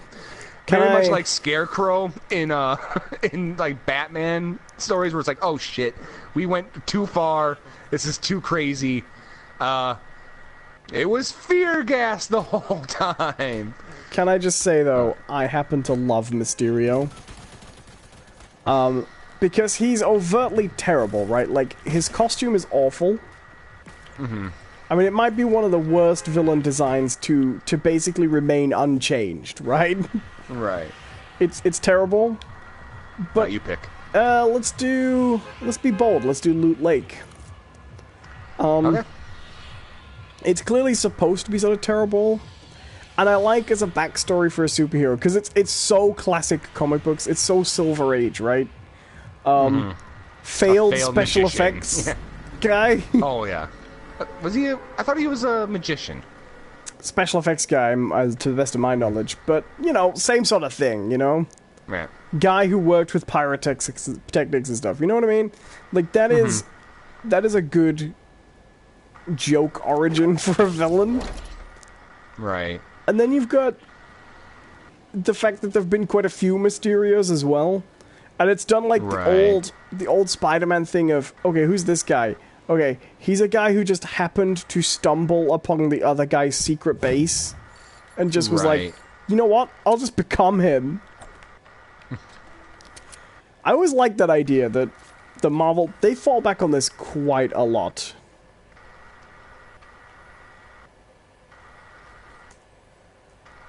Hold on a second.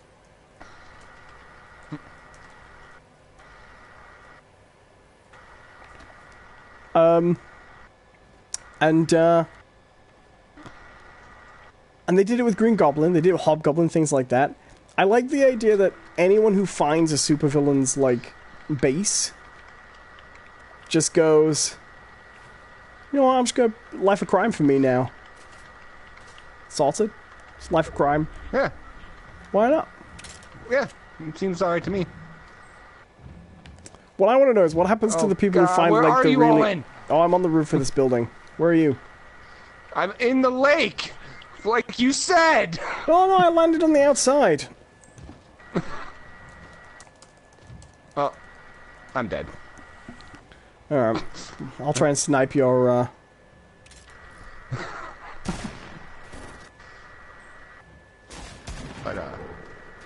But no, yeah, Mysterio is fucking ridiculous. And, like, I remember, because, like, I remember when I heard that Mysterio was the basis of, like, Old Man Logan, I'm like, are you kidding me?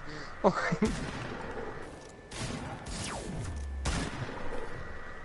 because like, that setup was just dumb. Who the hell like, shooting who? I don't... Oh, there's a bunch of people over in that house. It's just... Oh, nice shot, sir.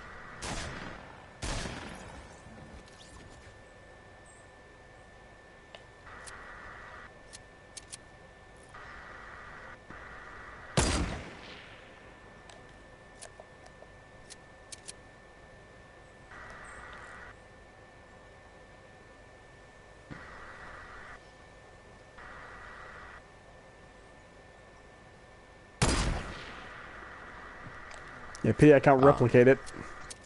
But yeah, like, the idea that, oh, this guy with this weird pyrotechnics and special effects and magic like can somehow turn like. I think they're coming for you.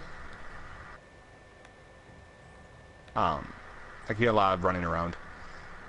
Can convince Logan that all these people in the house are evil, but it's really his friends. Even though that mansion is filled with like 100 telepaths and psychics, right? Who regularly like control people's minds, and it's like no one thought to be like, no, Logan, no, like that was always silly. That was always silly to me.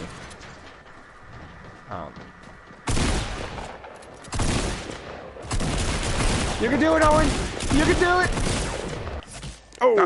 Well, like, do you remember a villain from Batman Beyond called, like, like the Spellcaster? Or something like that. He had, like, a spiral... I'll be fair, I am not very... Wasn't it Spinal or some shit like that? Spinal? Spinal! I like that.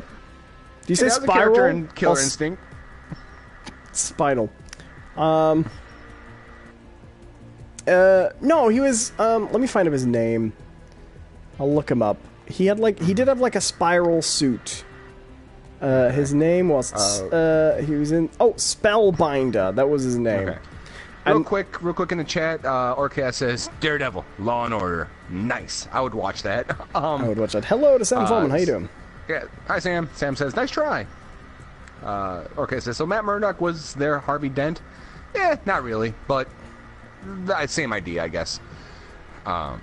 So, Spellbinder is a really interesting villain because he's that kind of villain, right? He's the Mysterio type villain in the show, right? He comes and he puts people under spells. I think they actually mentioned, like, they do a chemical analysis of his, after someone... Basically what he does is, he turns out to be the school counselor, and he's listening to people's problems, and then he basically uses the information the kids tell him under hypnotic suggestion to basically then make them... He makes these custom hallucination bombs that make them go rob their parents, you know what I mean? So, like, they will think they're on... Like, one of them, there's a kid who thinks she's on supermarket sweep, but they're actually loading antiques in, and that's what he does. He uses his spells to make kids steal for him.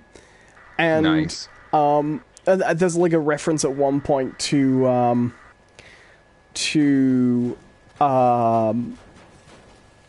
they analyze the toxin and they compare it to Jonathan Crane's. But that episode actually comes to a really neat ending, and it just made me think of that. And he's a very Mysterio-type villain, but they actually do something really interesting with him, because, right off the bat, his goal is really petty, right? He's sick of listening to whiny rich kids' problems, so he just wants to get rich.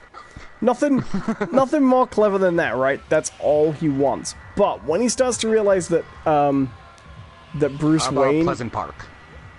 Yeah, sure. So Bruce goes and confronts him. No. And when he realizes Bruce Wayne's onto him, he basically makes one of his custom hallucinations to try and convince Bruce he's going mad, right? Because Bruce is really old. Batman Beyond? So wouldn't it be Terry McGinnis? No.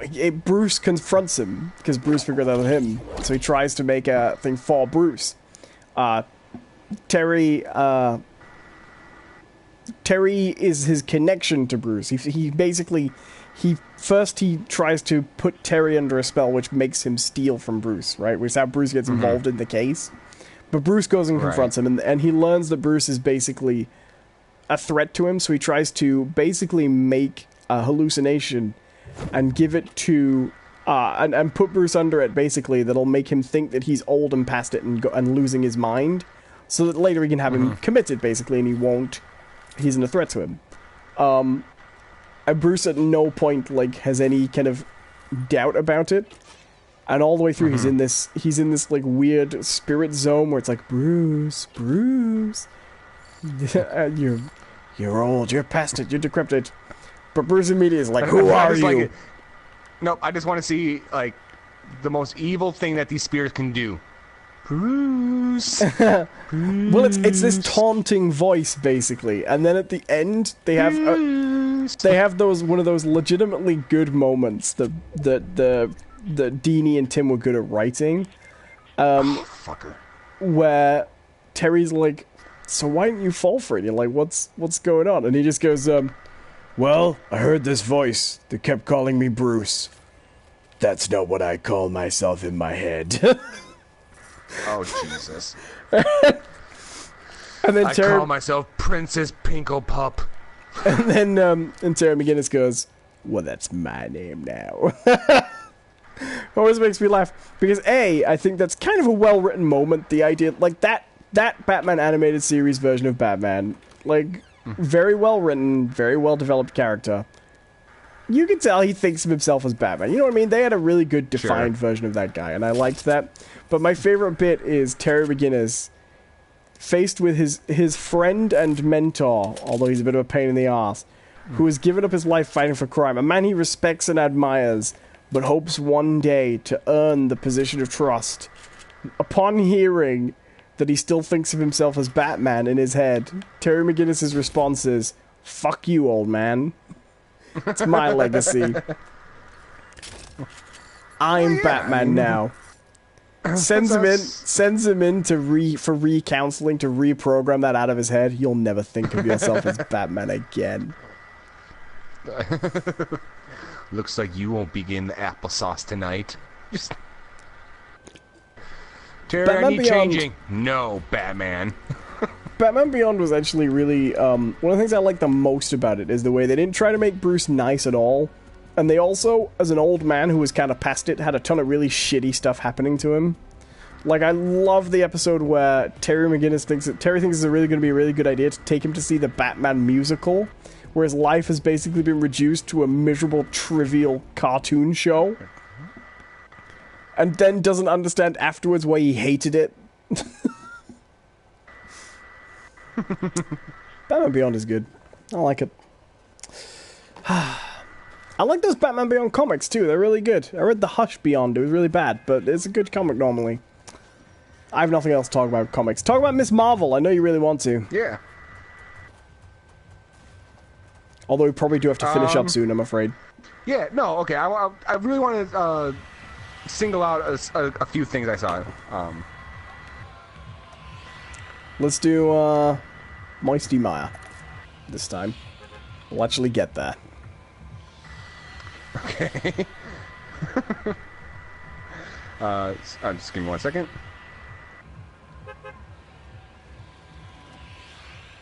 This is good podcast. All right, something I had to respond to. No, that's okay.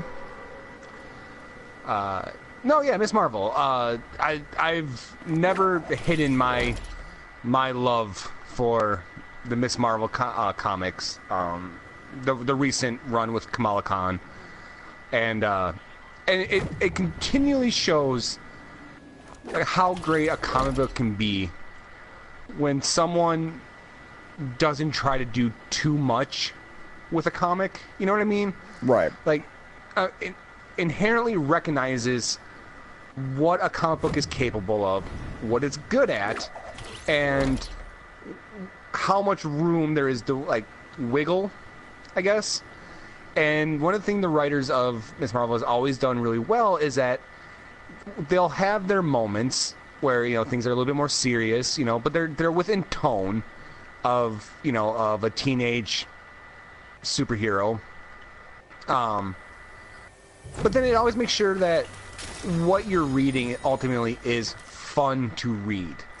Like, I feel like the writers make that a priority, where some comic book writers want people to, you know, either like, oh, look at the complexity of the character, or, you know, look how sad this world is, and, you know, what the reality of having I didn't mean to do that, of superheroes would be, you know, and deconstructions, and let's make this character more brutal, and that's me. That was me. No, I'm sorry. It wasn't that. I was trying to do my shield potion. I had the wrong thing selected. What Miss Marvel's done has always been very much, okay, we can tell our story, but we got to make sure it's fun as well. And so we get to this storyline where, very well, honestly, it's very similar to the to the Mayor Wilson Fisk storyline, as in a mayor of Jersey City has come up and who was originally ousted as being a member of Hydra, but has basically claimed fake news and used populist agendas to get support. And one of those things is an anti-Miss Marvel of course. Campaign. Right. So after this storyline, I won't go into the details of the storyline, but afterwards, basically, Kamala has her first moment of kind of being disenfranchised with being a superhero. She never thought of the possibility of people not liking her and what she was doing. So she decides that she's going to take a little break. She just needs to get away. And she does. And they don't tell you where she goes. This next story arc just starts with Kamala has been gone for a few weeks. And also Miss Marvel has been gone. So her friends decide to put together like the Miss Marvel Corps, where they all take turns dressing up as her and going out and trying to fight crime. And but in the process come across her first big villain, this guy named the Inventor, who originally, when they first ran into her, had a thing against teenagers. He hated teenagers. He thought they were worthless, that they were squandering resources, and they weren't contributing to society at all. And it was a very much a generational thing, right? So they run into him again, and he's shifted his target, and now he has a thing against old people. And he explains, like, they've just been wasting resources. They've done what they were going to do. Now they're just a burden. They're just a burden on society. So this group of non-superpowered teenagers dressed up as Miss Marvel have to try to combat this guy who can make giant 60-foot tall walking chameleons with robot parts, and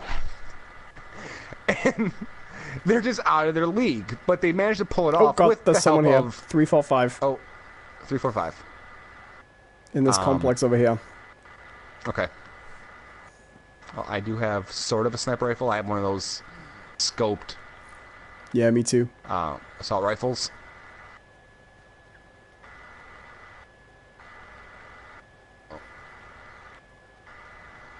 Should we try and flank them? Let's move in. Yeah, let's move in a little bit. Let's try to pincer them. I'll take east. You take west.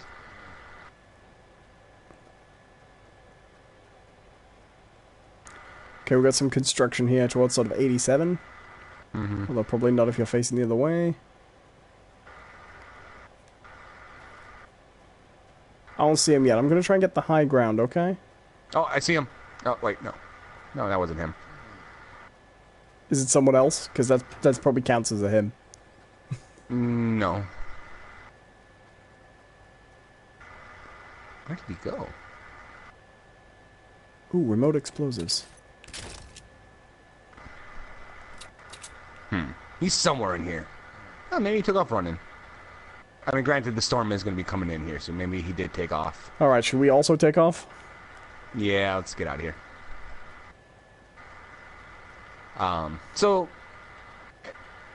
So they do this, and granted, the real Captain Marvel shows up and actually helps them a little bit. But for the most part, these kids pull it off. There's no way through here. Oh, really? There's no... Yeah, there's a way. Oh, okay. But they pull it off, and it's funny because they actually enlist the help of a lot of the senior citizens. Which leads to a really funny moment of these teenagers who are unpowered, and these old people basically teaming up to... Oh, I see them. 315. But we gotta keep moving, though. We gotta move. But so... And then at the very end, Kamala does come back. because she finds out that things are going wrong and she needs to come back and help. But here's the best thing, right?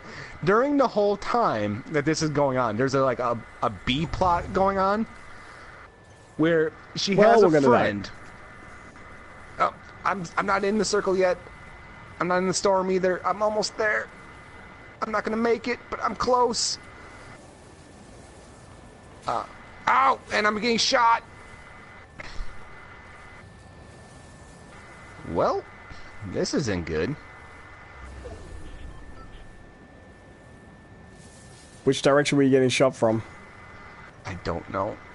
Heal, heal, heal. Oh God, I'm down. Shoot, Owen. Aw. But so there's a B plot. She has another friend who they kind of make it a oh, I was trying to. They make it. How do you detonate the damn explosives? I think you just hit the trigger again. No, because that puts another one down. Damn it. So she has a friend that she once a week shares a sandwich with, like a giant sandwich, right? And this thing is massive, right? And he shows up one day to have, sandwich day. And like, yeah, we haven't seen Kamala in like a couple weeks, and her friends and her family's real spiky about where she's gone and everything. And he's like, well, this can't stand. I need sandwich day. So there's a B plot through the whole like 3-issue arc of this one kid playing detective to track down where Kamala went so he can eat a sandwich with her. And he has this sandwich holstered to his back with like a strap. And he just keeps going around this city with this giant sandwich strapped to his back, asking questions about Kamala, where she is. It's fucking hilarious. And I remember reading this, I'm like, this is one of my favorite things that I'm reading right now. Because he plays it so seriously. Like, he's on this, like, Batman level, like, quest for vengeance. But he's just trying to... let's go tilt the towers. Let's go. Fuck it. We gotta wrap up soon anyways. Yeah. Alright. But he's just shaking down, like, other deli owners to see if she's been, like, sneaking to get other sandwiches.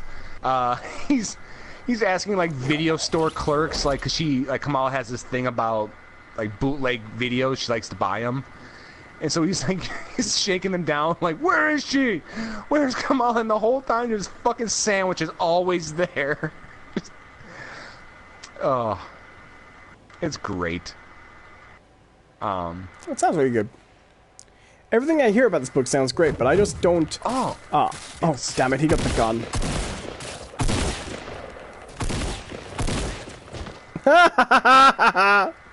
He jumped off the building. I hope he died.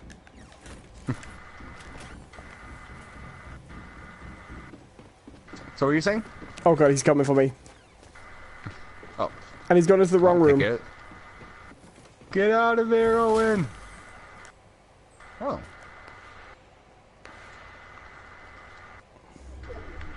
I went out of the room after he'd shot me like 5 times, and there was a medkit. So... Nice.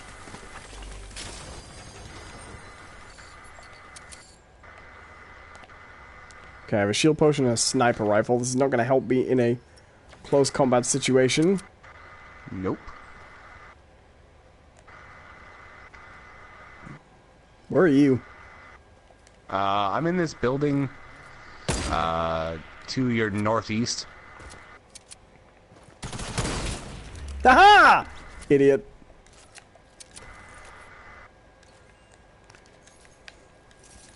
I just sniped someone like 3 feet away. Nice. I saw them up above in a tree, and they tried to jump down and confront me after I took a shot, because I missed the first one. And they were doing the whole jumping around thing. I managed to just get a shot right off at them. It was incredibly lucky.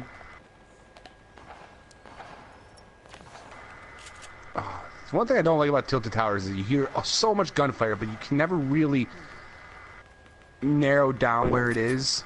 You know what I mean? Yeah.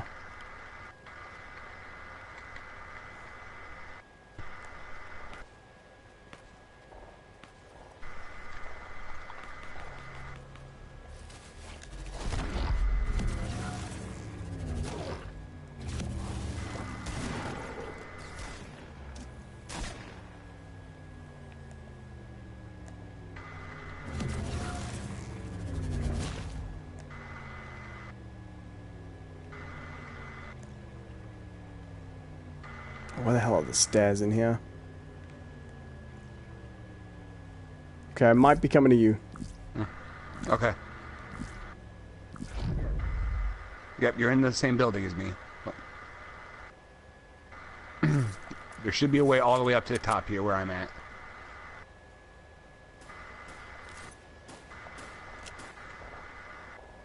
Okay, well, I've got the remote explosives if someone starts coming for us.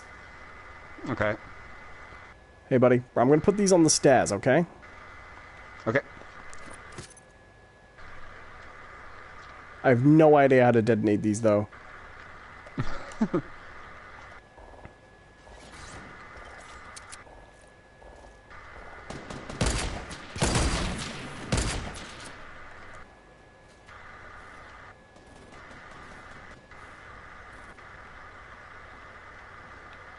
You get him?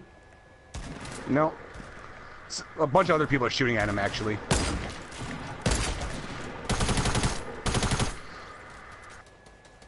It's mayhem!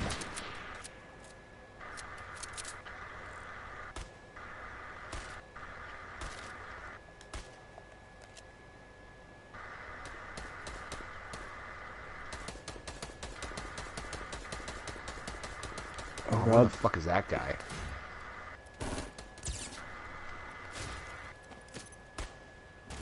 Found you!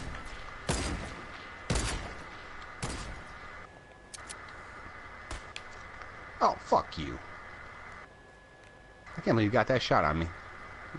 Okay, we're trying to stay down here and just be ready to blow if anybody comes for us.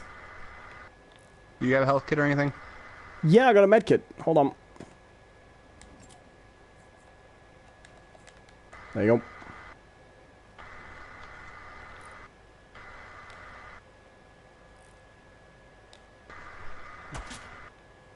Oh.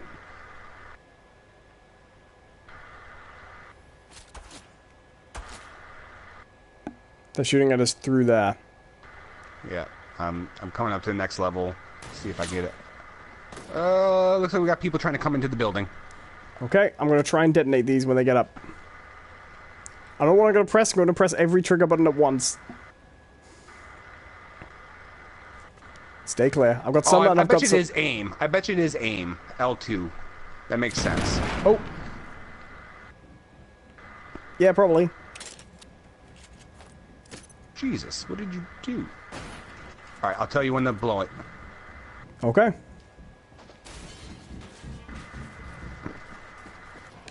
Oh, wait, hold on. What's going on over here? Now! Oh, shit! Do we get anyone? Oh! I didn't realize that someone had come up behind you. Well, that was fun. Alright, let's probably call it there. Yeah. Good show. It was entertaining. Yeah, I had a good time. As I always do. That's all you care about, your good time, as long as you've had your fill. You know it. Slam Bam Thank You Podcast. What else? I'm gonna check the chat again real quick.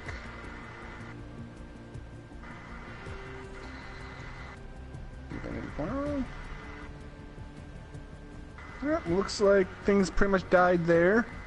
So, yeah. thank you all for watching. This has been another episode of Those Aren't Biscuits. I've been one of your hosts, Jonathan Cadotte. With me, as always, has been the lovable, the huggable, the adorable Owen Adams. Owen, where can they find you? By going to my YouTube channel, youtube.com/Owen Adams. Pretty good. Yeah, and you can find me on Twitter, which is @JohnCPerson. Or all my video content and stuff is right here on this channel. And real quick, have a good night, Sinister Mister, and have a good night, Lou's Corner. Thank you for watching. Bye, guys. Yeah, until next time, have a good one. Bye.